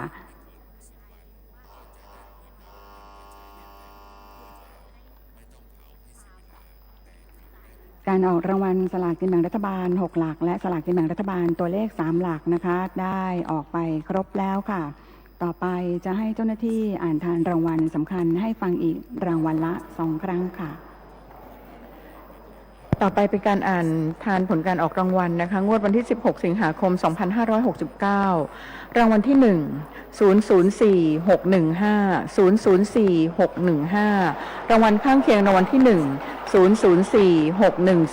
004614และ004616 004616รางวัลที่2ครั้งที่1 576 660 576 660รางวัลที่2ครั้งที่2 640 794 640 794รางวัลที่2ครั้งที่3 560 636 560 636รางวัลที่2ครั้งที่4 883 014 883 014รางวัลที่2ครั้งที่5ครั้งสุดท้าย259 239 259 239รางวัลที่3ครั้งที่1 573 767 573 767รางวัลที่3ครั้งที่2 146 548 146 548รางวัลที่3ครั้งที่3 805 280 805 280รางวัลที่3ครั้งที่4 684 706 684 706รางวัลที่3ครั้งที่5 382 469 382 469รางวัลที่3ครั้งที่6 959 321 959 321รางวัลที่3ครั้งที่7 252 291 252 291รางวัลที่3ครั้งที่8 474 983 474 983รางวัลที่3ครั้งที่9 888 311 888 311รางวัลที่3ครั้งที่10ครั้งสุดท้าย288 163 288 163รางวัลเลขหน้า3ตัวครั้งที่1 731 731รางวัลเลขหน้า3ตัวครั้งที่2 429 429รางวัลเลขท้าย3ตัวครั้งที่1 937 937 รางวัลเลขท้าย3ตัวครั้งที่2 094 094รางวัลเลขท้าย2ตัว5353รางวัลสลากกินแบ่งรัฐบาลตัวเลข3หลักรางวัล3ตรง615 615รางวัล3สลับหลัก156 156 165 165 516 516 561 561และ651 651รางวัล2ตรง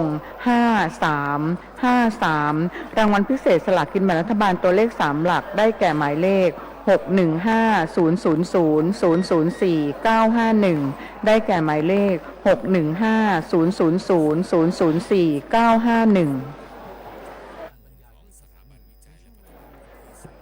เจ้าหน้าที่ได้อ่านทานรางวัลสำคัญให้ฟังอีกครั้งหนึ่งแล้วนะคะท่านที่โชคดีถูกรางวัลกรุณานำบัตรประจำตัวประชาชนบัตรข้าราชการหรือบัตรพนักงานรัฐวิสาหกิจของท่านติดตัวมาด้วยค่ะเพื่อสะดวกในการขอรับเงินรางวัล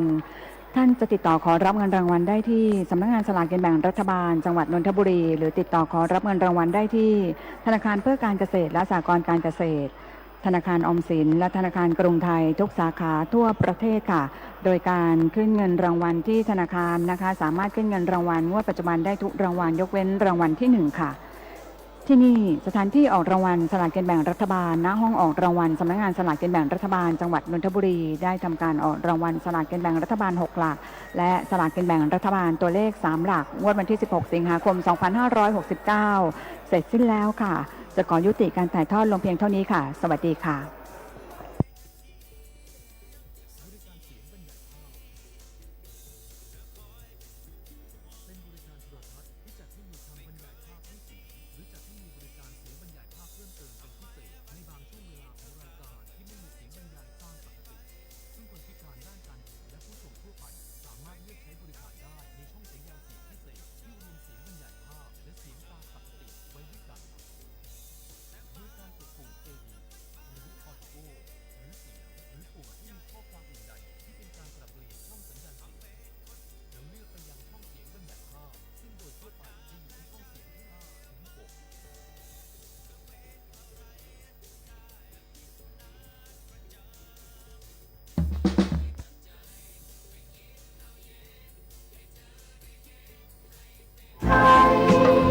ให้ความรู้คู่ความสุข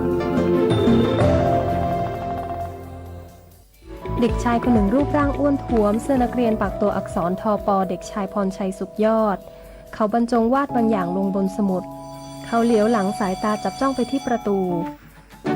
จะรู้ได้อย่างไรว่ารายการมีบริการต่างๆท่านสามารถดูข้อมูลรายการที่ได้จัดทำบริการได้จาก 1. EPG Electronic Program Guide โดยเลือกกดปุ่ม EPG หรือ Guide หรือปุ่มที่มีข้อความอื่นใดของกล่องแปลงสัญญาณหรือของทีวีดิจิตอล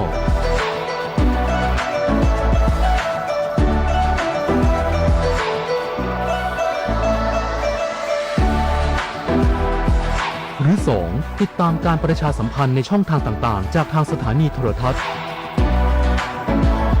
หรือ 3. สามารถสังเกตได้จากสัญลักษณ์ CC AD SL ที่จะปรากฏก่อนเข้ารายการและผู้ใช้งานสามารถแสดงความเห็นข้อเสนอแนะต่อบริการไปยังสถานีโทรทัศน์หรือกสทช.ได้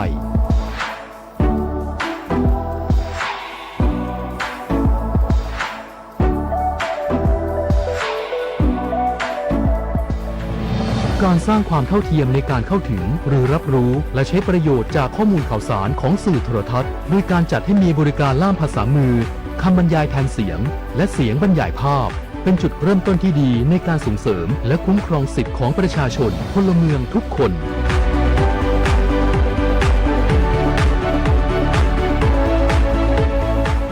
วันนี้เวลาหมดแล้วนะครับขอบคุณมากๆสำหรับการติดตามรับฟังรายการสวัสดีครับ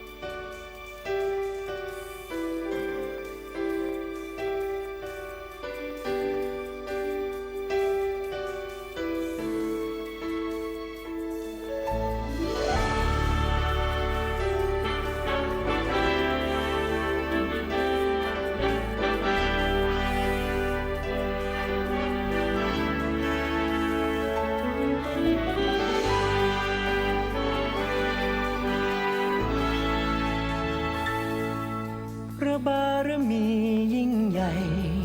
มิ่งขวัญของปวงชาวไทยพระทรงเป็นร่มโพร่มใสจอมทัพไทยผู้งามสง่า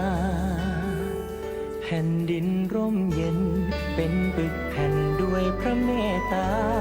ดุจดังแสงทองจากฟากฟ้าสู่พระสุดท้ายไพรฟ้าสุขใจสดุดีก้องฟ้าพระราชาและจอมราชันทรงเปี่ยมพระปรีชาชาญสมดังขัตติยะไทยปวงประสบนิกรถวายพระพรเถิดไทยในหลวงของคนไทยองค์พระวชิรเกล้าเจ้าอยู่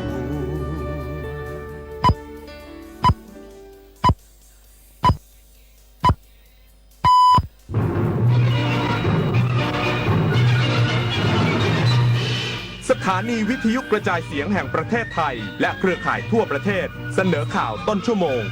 รู้เร็วรู้จริงเกาะติดทุกสถานการณ์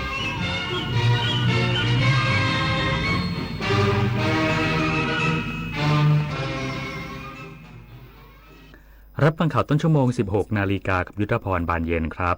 กรมอุทยานแห่งชาติสัตว์ป่าและพันธุ์พืชยกระดับการคุมเข้มความปลอดภัยนักท่องเที่ยวช่วงฤดูฝนในเขตป่าอนุรักษ์ทั่วประเทศอีกสักครู่กลับมาติดตามรายละเอียดครับเหมันมาเยือนสะเทือนจิตสุดจะคิดวิปโยคโศกสุดแสนน้ำตาไทยไหลหลั่งไปทั่วแดนสะอื้นแม้นระงมกันทั่วเมือง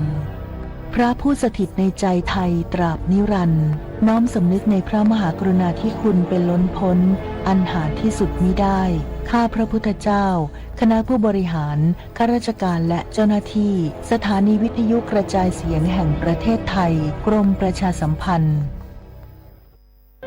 อาเซียนของเราก้าวไกลกว่าที่เคยจากการค้าการท่องเที่ยวเทคโนโลยีสู่ความร่วมมือของผู้คนทั้งภูมิภาคประเทศไทยพร้อมเดินหน้าเชื่อมโยงเศรษฐกิจวัฒนธรรมและมิตรภาพกับประเทศสมาชิกอาเซียนอย่างสร้างสรรค์เพราะอาเซียนไม่ใช่แค่เพื่อนบ้านแต่คือพลังแห่งอนาคตร่วมกันร่วมเรียนรู้พัฒนาและเติบโตไปด้วยกันในประชาคมอาเซียน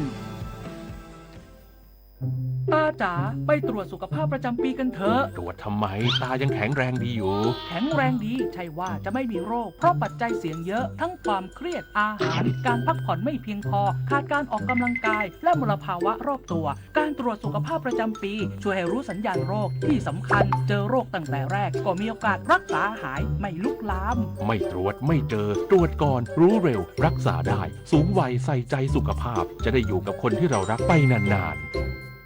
นี่พลอยมิจฉาชีพเนี่ยเขามีมุกใหม่มาอีกแล้วนะจริงเหรอเขาทำยังไงเขาก็อ้างว่าโทรจากโรงพยาบาลบอกว่าญาติของเราได้รับบาดเจ็บต้องรีบจ่ายค่ารักษาและยังอ้างว่าผู้บาดเจ็บนะมีประกันเราเป็นผู้รับผลประโยชน์นะน่ากลัวจังเราจะป้องกันยังไงดีสติต้องตั้งสติเลยอย่ารีบโอนเงินโทรตรวจสอบกับญาติหรือโรงพยาบาลโดยตรงกันก่อนโดยเฉพาะอย่างยิ่งนะผู้สูงอายุนี่ต้องระวังให้ดีเลยนะมุกใหม่มุกมิดรีบไปเตือนคนที่บ้านก่อนนะอธิบดีกรมอุทยานแห่งชาติสัตว์ป่าและพันธุ์พืชสั่งทุกพื้นที่ในเขตป่าอนุรักษ์ทั่วประเทศยกระดับการคุมเข้มความปลอดภัยนักท่องเที่ยวช่วงฤดูฝนโดยเฉพาะการแจ้งเตือนภัยน้ำป่าล่วงหน้าพร้อมย้ำขอให้นักท่องเที่ยวปฏิบัติตามคำแนะนำของเจ้าหน้าที่อย่างเคร่งครัดนายอัฏฐพลเจริญชันษาอธิบดีกรมอุทยานแห่งชาติสัตว์ป่าและพันธุ์พืชได้สั่งการไปยังสำนักบริหารพื้นที่อนุรักษ์ทุกแห่งทั่วประเทศให้เพิ่มความเข้มงวดการดูแลความปลอดภัยของนักท่องเที่ยวที่เดินทางเข้ามาพักผ่อนและศึกษาธรรมชาติในเขตอุทยานแห่งชาติและเขตรักษาพันธุ์สัตว์ป่าเนื่องจากเกิดฝนตกหนักต่อเนื่องในหลายพื้นที่จนเพิ่มความเสี่ยงต่อการเกิดน้ำป่าไหลหลากในพื้นที่โดยเน้นย้ำให้เจ้าหน้าที่ทุกนายปฏิบัติหน้าที่เชิงรุกและแจ้งเตือนสถานการณ์น้ำป่าไหลหลากล่วงหน้าอย่างทันท่วงทีพร้อมกำชับให้บังคับใช้มาตรการความปลอดภัยอย่างเข้มงวดและเด็ดขาดเพื่อป้องกันไม่ให้เกิดเหตุที่ไม่คาดคิดทั้งนี้สิ่งสำคัญขอให้นักท่องเที่ยวเชื่อฟังโปรดปฏิบัติตามป้ายเตือนปฏิบัติตามคำแนะนำของเจ้าหน้าที่อย่างเคร่งครัดและติดตามประกาศจากทางราชการอย่างเคร่งครัดหากพื้นที่ใดมีความเสี่ยงให้พิจารณาประกาศปิดพื้นที่ห้ามเข้าเด็ดขาดเพื่อความปลอดภัยสูงสุดของประชาชน ปิยาพันยางเทียนรายงานด้านรองผู้ว่าราชการจังหวัดเชียงใหม่ตรวจความพร้อมรับมือน้ำป่าน้ำตกแม่สาตาดหมอกในเขตอุทยานแห่งชาติดอยสุเทพปุย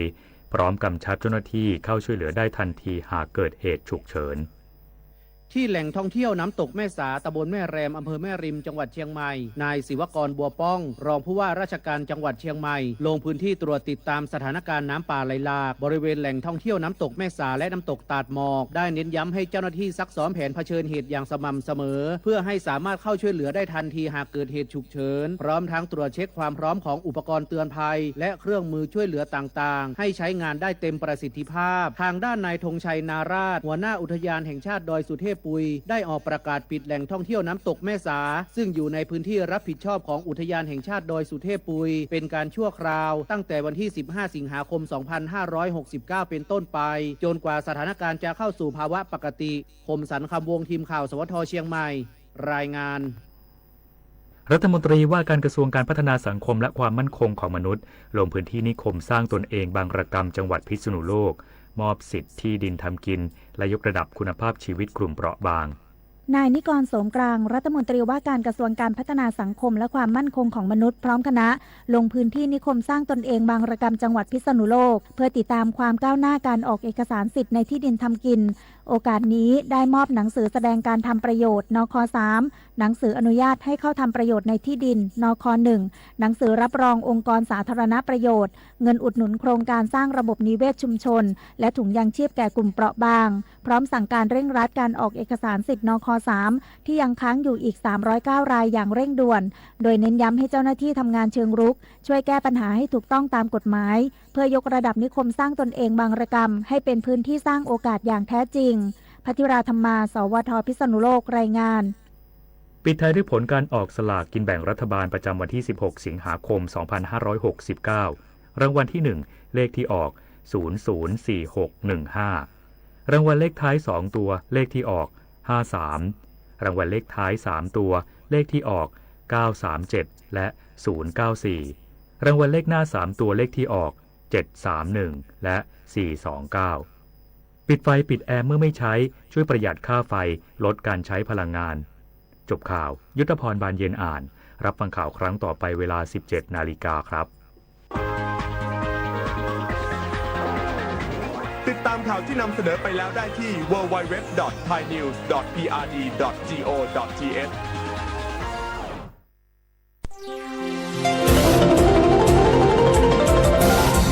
วิทยุแห่งประเทศไทยให้ความรู้กู้ความสุข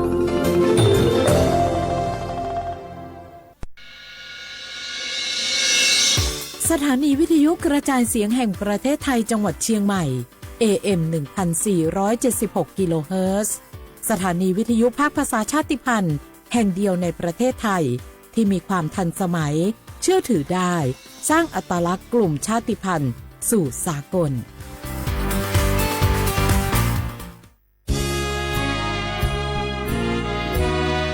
พระบารมีปกเกล้าเพื่อปวงชนชาวไทยจากพระราชกรณียกิจนานับประการที่พระบาทสมเด็จพระเจ้าอยู่หัวและพระบรมวงศานุวงศ์ทรงทุ่มเทพระวรกายทรงงานอย่างไม่เหน็ดเหนื่อยเพื่อประโยชน์สุขของประสบนิกรจากโครงการหลวงสู่การพัฒนาแหล่งน้ำส่งเสริมการศึกษาและด้านสาธารณสุขที่มุ่งเน้นการพึ่งพาตนเองและการพัฒนาอย่างยั่งยืนทุกย่างพระบาทคือการทรงงานทุกพระราชดำริคือพลังแห่งการพัฒนาเพราะประชาชนคือหัวใจของแผ่นดินร่วมเสริมสร้างความรักในสถาบันหลักของชาติโดยสำนักงานประชาสัมพันธ์ที่ 3 กรมประชาสัมพันธ์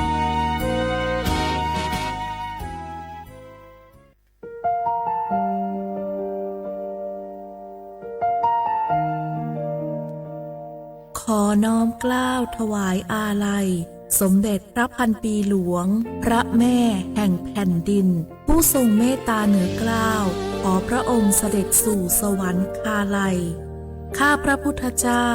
ข้าราชการและเจ้าหน้าที่สถานีวิทยุกระจายเสียงแห่งประเทศไทยจังหวัดเชียงใหม่กรมประชาสัมพันธ์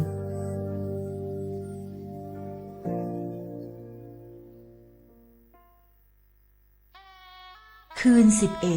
มิถุนาฟ้าร่ำไห้ ประชาไทยวิปโยคโศกทวิน กราบพระบาทอำลาน้ำตาริน น้อมใจจินรำลึกพระกรุณาธิคุณ น้อมสำนึกในพระกรุณาธิคุณข้าพระพุทธเจ้าคณะผู้บริหารข้าราชการและเจ้าหน้าที่สถานีวิทยุกระจายเสียงแห่งประเทศไทยกรมประชาสัมพันธ์ Ô bố đã ra Ô bố chopper Mở súng kha Khoa khoa Nhó rong โอดูธรรมา สถานีวิทยุภาษาชาติพันธุ์แห่งเดียวในประเทศไทย ทันสมัยเชื่อถือได้ แล้วพบกันที่สวทเชียงใหม่ AM 1476 กิโลเฮิรตซ์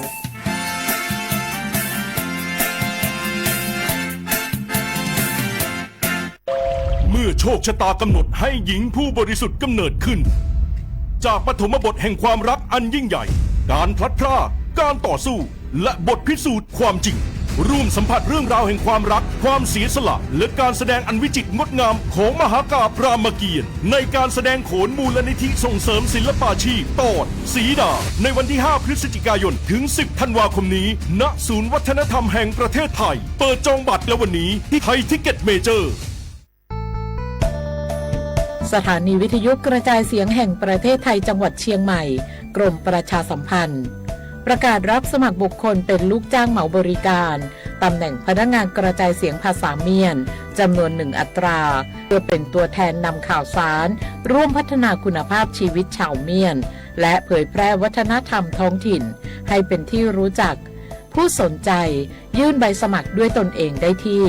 งานธุรการสถานีวิทยุกระจายเสียงแห่งประเทศไทยจังหวัดเชียงใหม่ตำบลช้างคลานอำเภอเมืองจังหวัดเชียงใหม่ตั้งแต่บัดนี้เป็นต้นไปสอบถามข้อมูลเพิ่มเติมได้ที่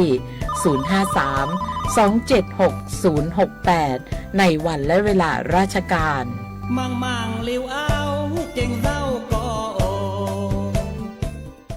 ใน1 วันเป็นระยะทางเท่าไหร่ที่คุณใช้ชีวิตอยู่บนท้องถนนแล้วถ้ารถชนคุณขับรถชนคนเดินตัดหน้ารถคุณหักหลบรถชนคันอื่นโอ้ยวุ่นวายวุ่นวายจริงเลยไม่เป็นไรครับเพราะรถทุกคันต้องมีประกันภัยรถภาคบังคับหรือพรบคุ้มครองผู้ประสบภัยจากรถพุทธศักราช 2535 สถานการณ์ต่างๆก็ดีขึ้นคำเตือนหากไม่ทำมีโทษปรับไม่เกิน 10,000 บาทขับขี่ปลอดภัยอุ่นใจเมื่อมีพรบคปภ.สำนักงานคณะกรรมการกำกับและส่งเสริมการประกอบธุรกิจประกันภัยช่วงเกล็ดความรู้กับคปภ.ประกันภัยรถยนต์แบบไหนคุ้มครองภัยจากน้ำท่วมแม่ในช่วงนี้เราก็น่าจะเจอสาธารณภัยหลากหลายมากมายครับอย่างหนึ่งที่เรามักจะเจอเป็นประจำก็คือรถยนต์ถูกน้ำท่วมนั่นเองครับสำหรับขั้นตอนการเคลมประกันภัยรถยนต์ภาคสมัครใจหลังจากที่รถยนต์ของเราเนี่ยถูกน้ำท่วมอย่างแรกครับให้ไปติดต่อบริษัทประกันภัยที่ท่านทำประกันภัยเพื่อตรวจสอบความคุ้มครองกรณีรถเสียหายจากถูกน้ำท่วมบริษัทประกันภัยนั้นจะตรวจสอบความเสียหายเพื่อประเมินความเสียหายของรถยนต์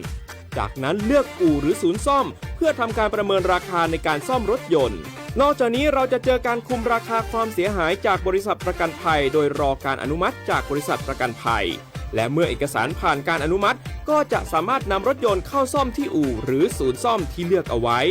สำหรับการทำประกันรถยนต์ภาคสมัครใจจะแบ่งออกเป็นหลายประเภทครับสำหรับประเภท1ครอบคลุมทุกอย่างรวมถึงน้ำท่วมจะให้ความคุ้มครองที่ครอบคลุมทุกภัยและคุ้มครองภัยจากน้ำท่วมที่ทำให้รถยนต์คันเอาประกันภัยถูกน้ำท่วมและได้รับความเสียหายโดยจะพิจารณาชดใช้ค่าสินไหมทดแทนตามความเสียหายที่เกิดขึ้นจริงแต่ไม่เกินจำนวนเงินเอาประกันภัยทั้งนี้อย่าลืมอ่านรายละเอียดให้ครบถ้วนและเลือกรูปแบบคุ้มครองที่เหมาะสมก่อนทำประกันภัยครับ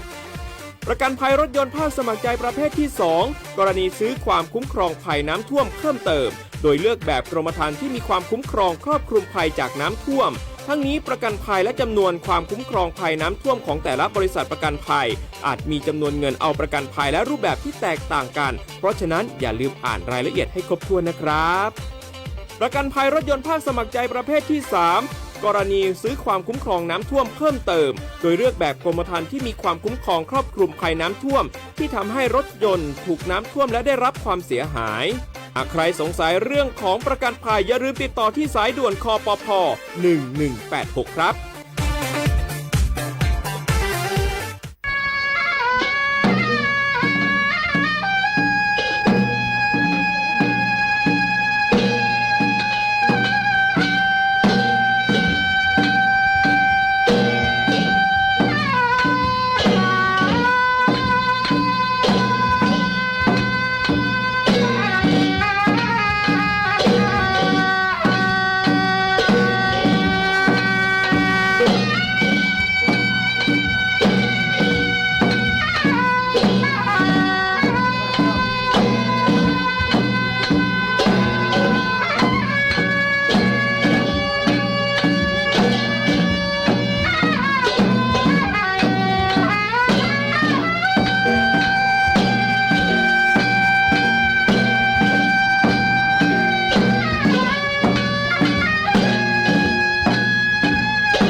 ทนา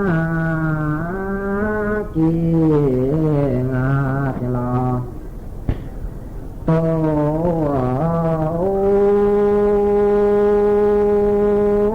เสียงโยวันนี้นาเกณฑ์หิวลาแต่ทุนบุรีเตนาตานิคมยาต้องเอา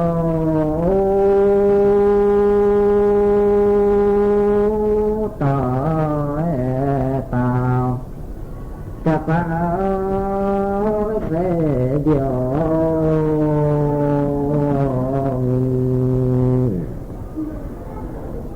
ดีกาวิจนาทายสิมาแต่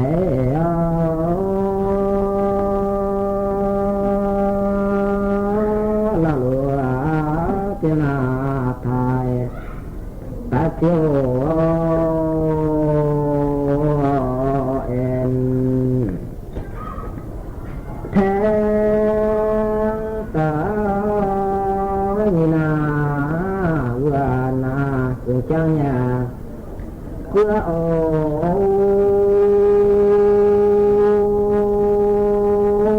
ทีนาปีแต่โซวิยาเดียวเสียนยางลาเปียวเขาเงินโถ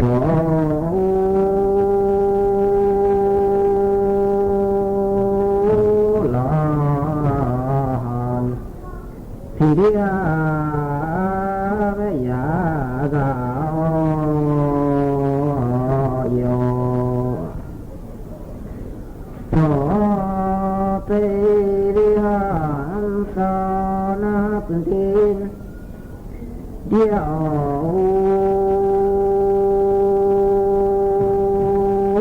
ตาเทียนตุทิกา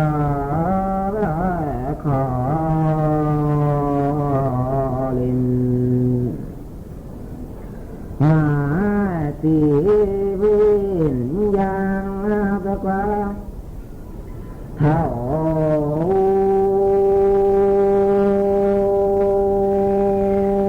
หมอนาติงก็ยาแทงแฝวลังต่อทาเวทโยติงาแฝวแหววเจนาทุนแก่ตราวยาเยียนโยหาสาเวสยาตอนนาสวรรค์แล้ว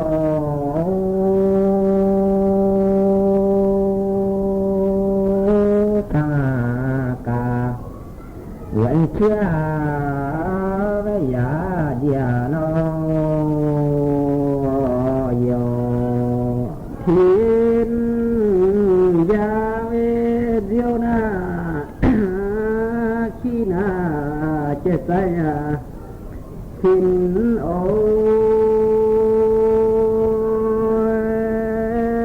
โดนาตัวที่เชี่ยวเวทโยโกนาโกสาตัว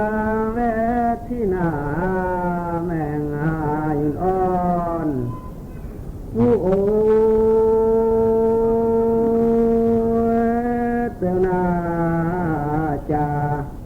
แมงปิงออกที่แมงนาเปียวปาปิโอวิสนาสานางอ่อนแต่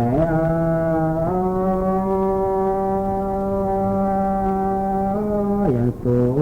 ก็ต่อดาวฮัลโหลโย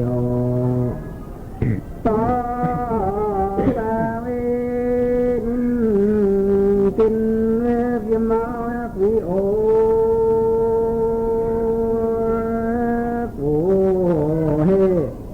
คุณพายโอเวแมงเฮโอเวทาญาเวจา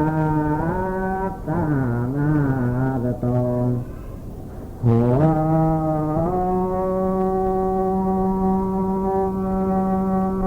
เลี้ยวเพียมปะทาเวลาหานอเย็นเดียวเชียเวนินสิงหาญมเย็นยาฟิโอกูเพียงไปเจ้าแต่เดินเสียวเสียวรอมองลอยน้ำท่ายะแข็งเพื่อ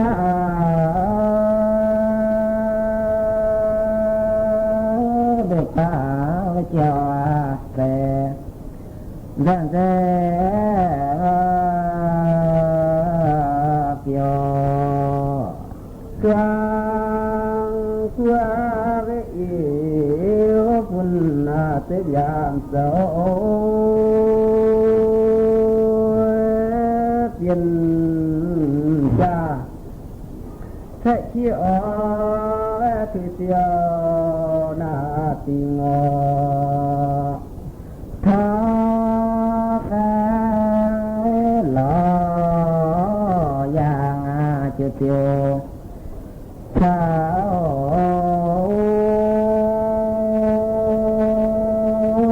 เจียวกว่ายันหาแข่งเดลีโอหังเกวนาวินินกินเวติโยโนโอ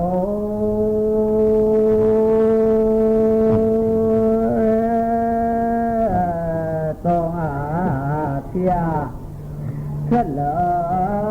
ยจากกิโยนาโยยาเตียวเวหังเกียนิเตียวยา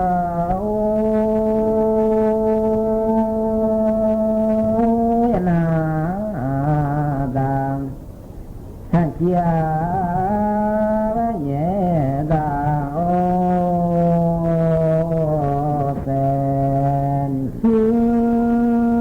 สิวิงเยียติงทายอ่อนเอาผิวเท้าเป็นนามาวัวเชียงเช้าจีรอตุกีเวีย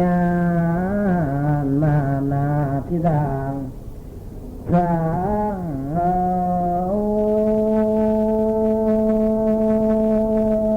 โนนาวินอันเทวาเวกันแสโนเลียมทางทาวิเสียนนาติวาตุเปียนญาญุนโอ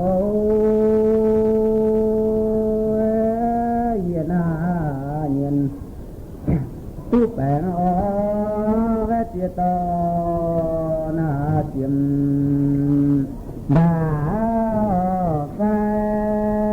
เวมัวขึ้นมาอทางแล้ว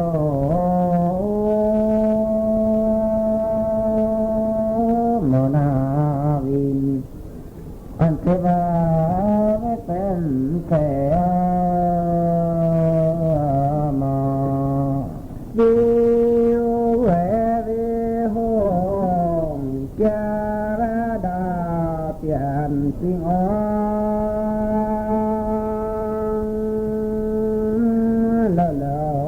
ทียนหน้าทองบัวหิวออกไปที่โตเทียนสร้างเกลียวน้ำนาอย่าพูดว่าต้องแปลงบักเยี่ยเที่ยวเนี่ยยาวิมาลางตาเต่าเนี่ยแมงโอ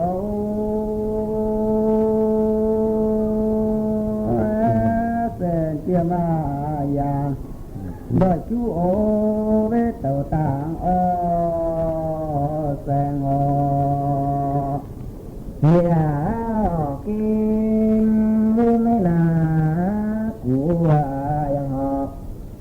โ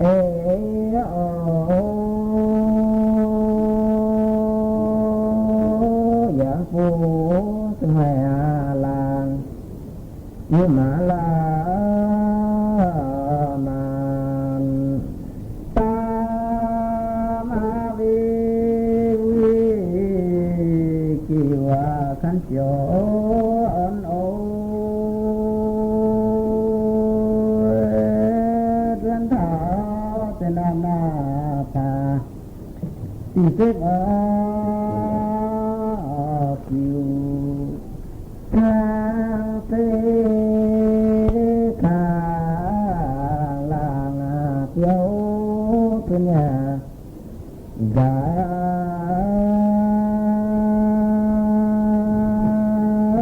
ทันตายนาเที่ยวเที่ยวทุนกรีทิ้งวันดิสิงสินโอ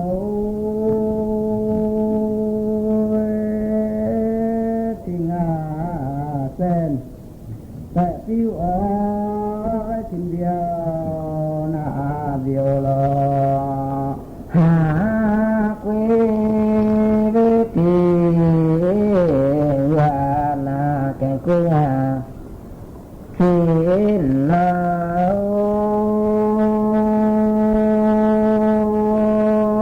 ไปเท้าตัญญานามันที่เที่ยวอินน้ำยานวิตาเจนาโยกายโอ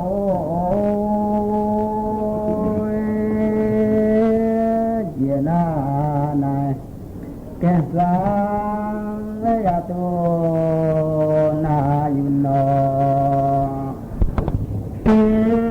ยวเจียวิโตแก่นาจิญญานา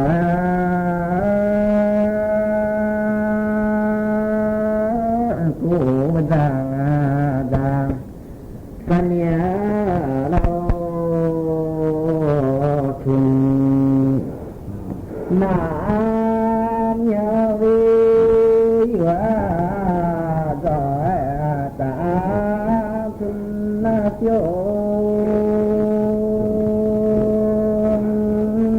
สิยาเจียวนาวัวกินแล้วฟังเสียตัววิคุณาเมียวพัดเตียนยาชวนเราติติเจนางินทางท้าทุนยาทุนเวทนามุยเปลี่ยนเหล่านี้กุยโอ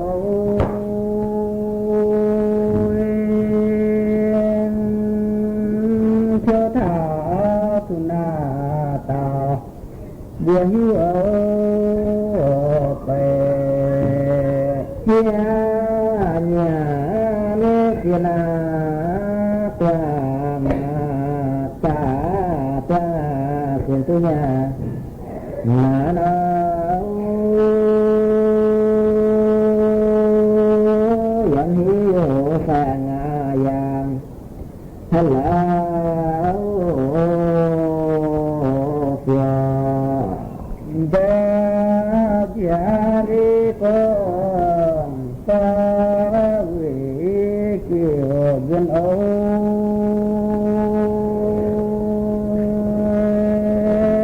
ta chiến là san dân thở bình rùa tha vi trà sa mùa kia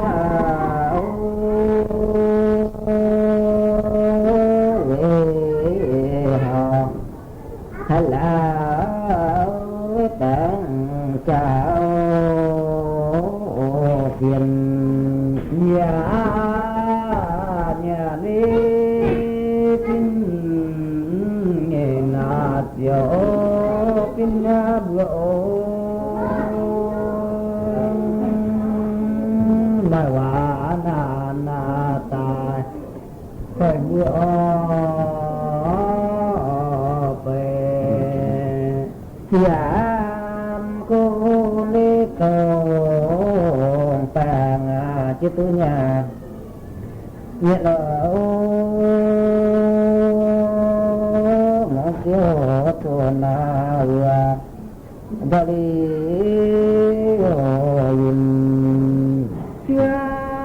nhung lê tô tuần tiếng nhiệt ở bana tim ni bao cái nạn ta na chào hàng thôn lê kỳ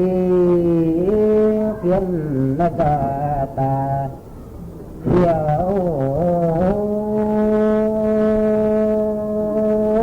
nhà na nhàn ta khá lê trên phèo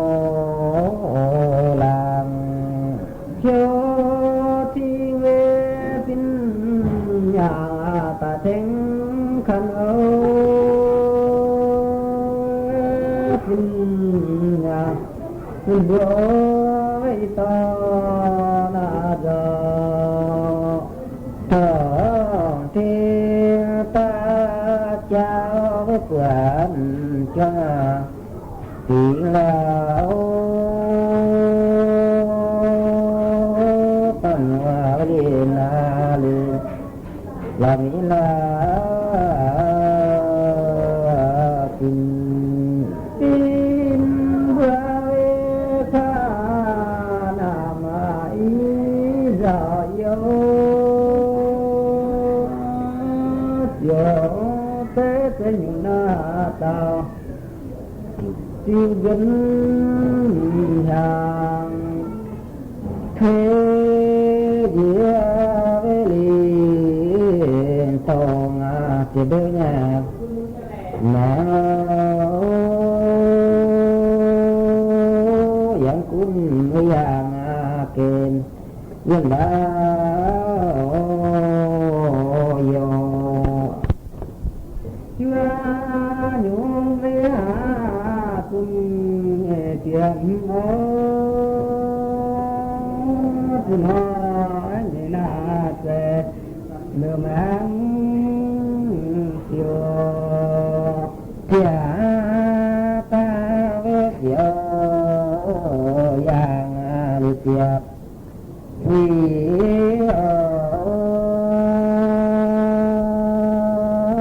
ta hồn nhập ta là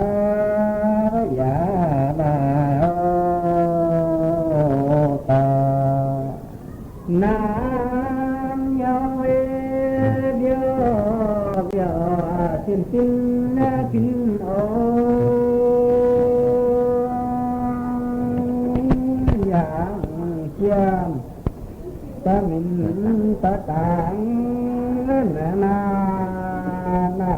sen tiêu chiang với tổ ta thật cha nhà là hàng thôn cái mũi là cái giảm mà tiền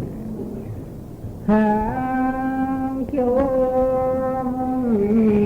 mà两心有老杜心啊多人他phía bên đi tổ tàng thật cho nhà lão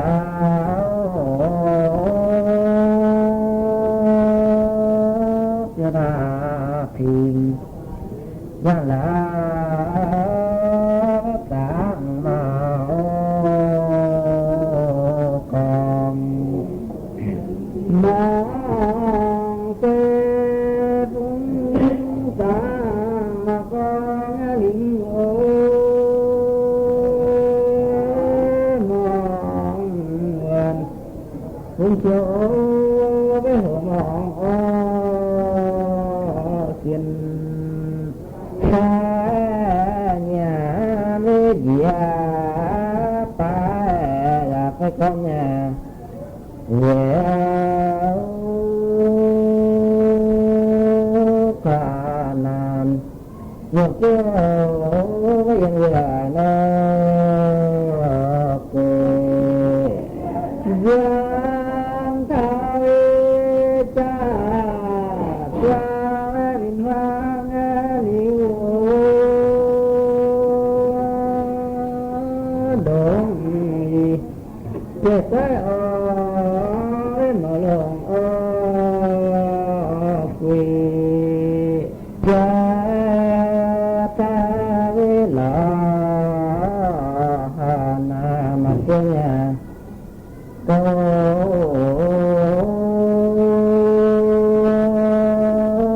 lọ cái xa phim những cái hàng ta với kiều bên với dân sĩ yên ơi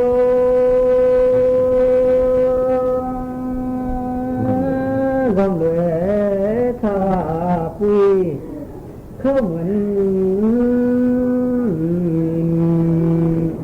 tiêu yêu với ta là bán là cái quê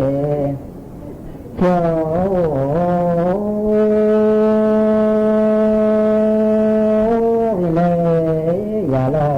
hoàng thái chiều tôi mà về đồ kinh tiếng hàng chiều của ta pha na nam in lô nhìn cô hà lê cô pha na các nhà cả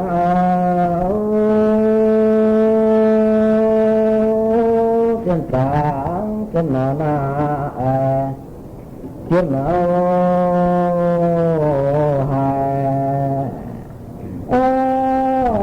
nhà lê tu kim mà tiền khu nhà siêu xuân nhân tu kim ôi con linh ya nê nê lộ cơ mà chỉ nhà vì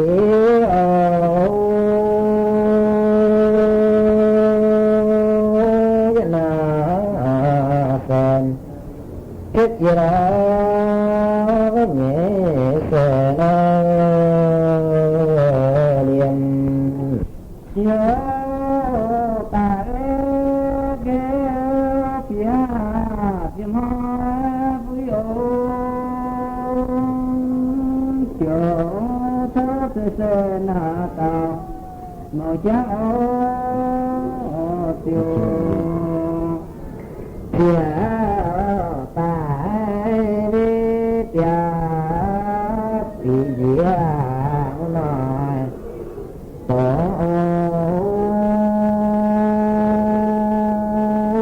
của tiêu se na tao bây thiền tiếng phiêu khinh ca nhà văn quý ô tuyệt vọng cô na nhìn nhìn chiều nhìn mở cha với mở tiêu sự hai nhà ca đi lâu mở sò nhân thế giàu khi về xa na vẫn nói nhớ tôi chưa biết nói chưa sao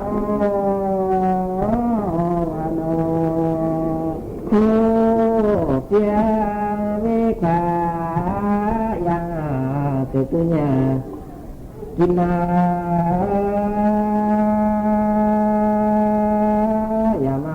mà từ xưa nó tiêu tao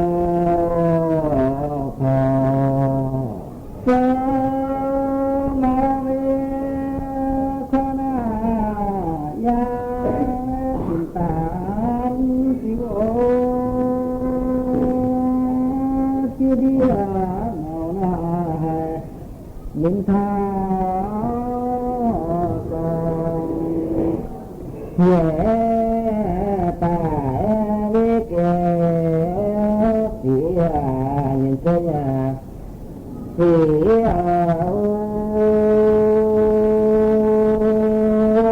kia nhà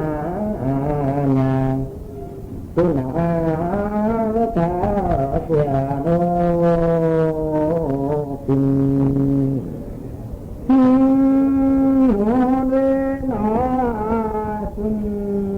chúng ta làm ơn chưa làm chuyện lính ở con thiên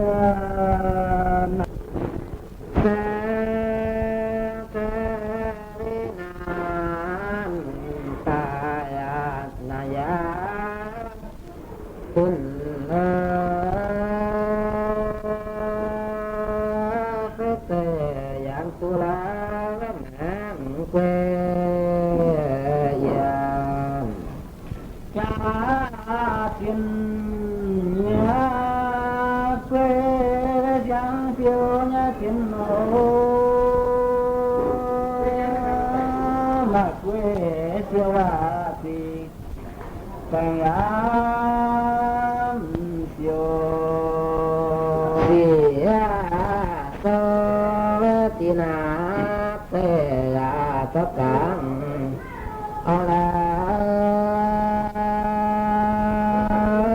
như ta diện phàm với giá càng cho thiên linh tồn ta văn cánh mẫu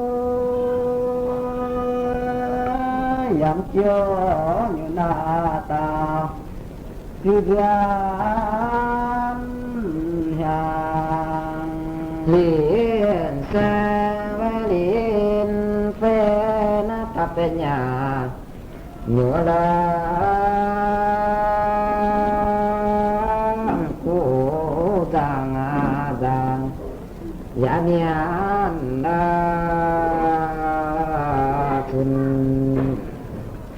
yam siêu về hương mèo yam tu nhé khi ô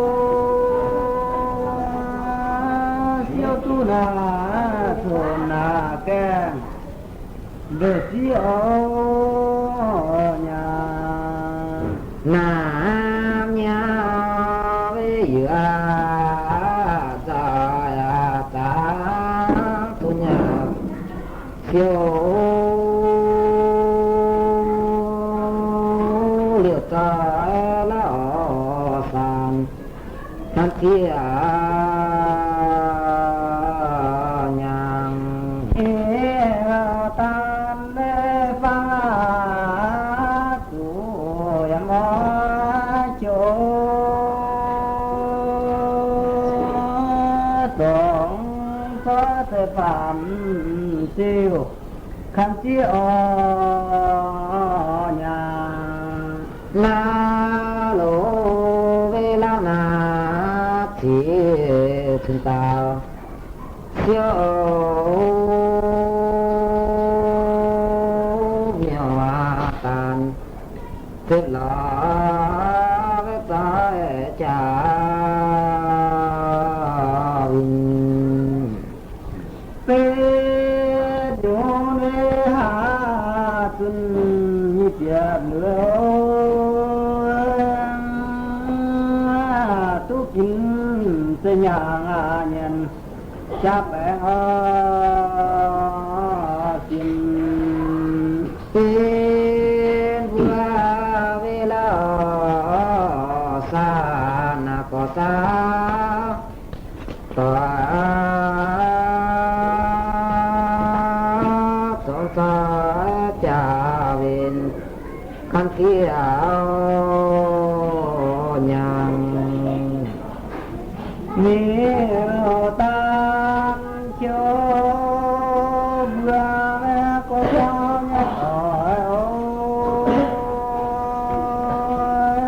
เรื่องยาเสียงายโชตาสุนเป็นบัววิญญาณทุนก็สาทิ้ง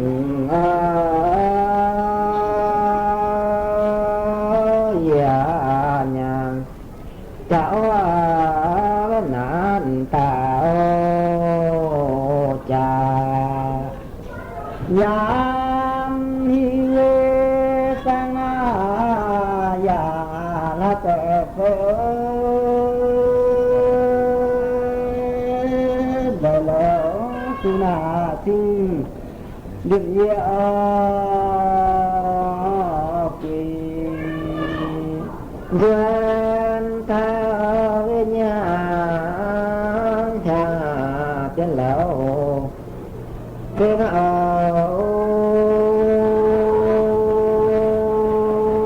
เทียนอย่างเด็กขี้อาเที่ยวเพื่อยังทาเวชาเวนายามกินเสียวสามีตองทิ้งที่ซอยโอเสแม่เวญนาเสทกาโอละปานามตาฟิโอทกาวินทางลาเอฟโยเบนเมคงโคเนลายันเสกอเวสโยสุนนาแกเทโตวินาแสตาทายาโอ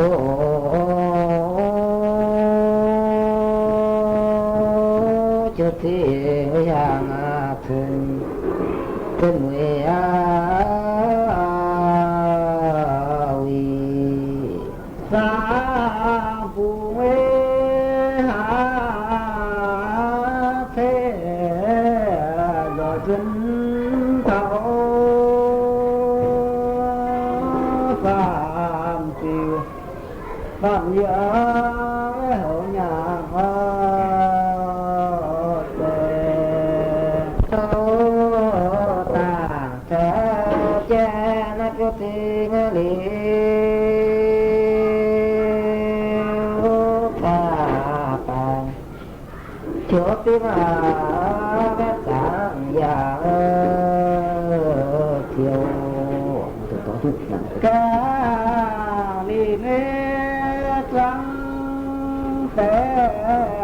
เจาลีจังติวลาหูเมติญา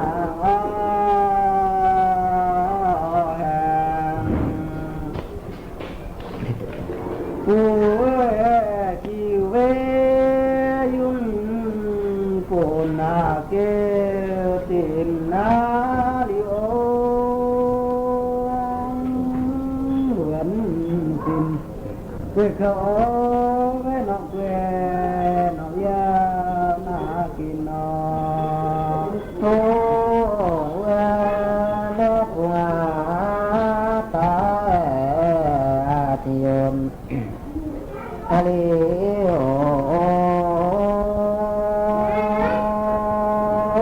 ตองอาทิเย็นเสกาจังแต่โอตาเวเดียวเบนไม่ทันสีเยี่ยมโอหวานกินยังหอเวสวังเวอวินขาเงี้ยเนขาสีนาเทียววินโลวิเลยยาหังเสียหังจาสังเวสโยอย่างเลือดเสียบน้าเหลือฟ้าคุณเยอะฟ้าเวยามานาโตทั่วนาเวสนาแส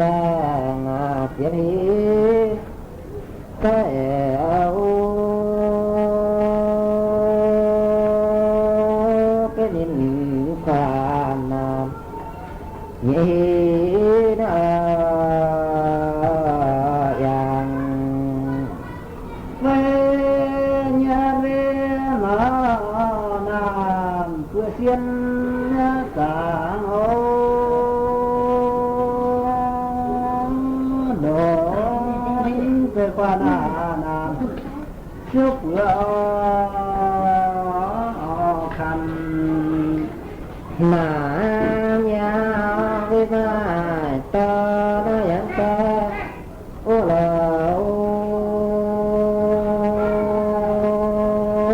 อย่ามีโอวิญญาณในอย่างกูยาตาเวญญาตาสุญญาเทโอตาทิมสัมปาวิโยทอยาโยทาเวนิสิวิเศษกิโอจาเสสะปานโอเวทาเทียนาติเลียกว่าเวแต่ฟองเป็นยานาลีตัญญานามันเจ้าดาได้ยามเจียโอโยสุนทรเวชตายันตุยโร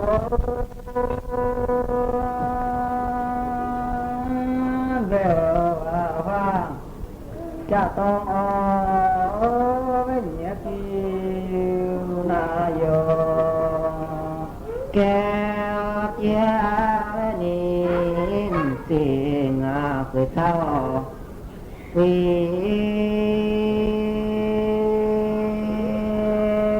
ละสามโมแมงาไม่ได้ยาเฟตาก็ยังสาวไปเพื่อเมาตึกหลอกมาหน่อยเรื่องหลังเตียวอย่าไม่เห็นแกน่าเชื่อหน่อยน้อยกูจะดังเลือดตายชุนจะเยาเวเสียนชุนน้ำเกงแต่ตัวเพียวจะโดนหน้าแก้มยังคุย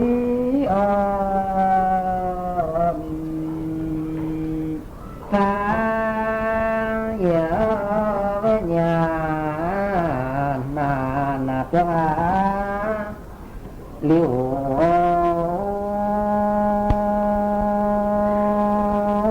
แต่กว่าเที่ยวติมอาเบลีว่าเที่ยวจะเกี่ยวเวทนาที่ว่าต่อสิ่งนั้นเอาอย่าทิ้งผู้เขาอยาก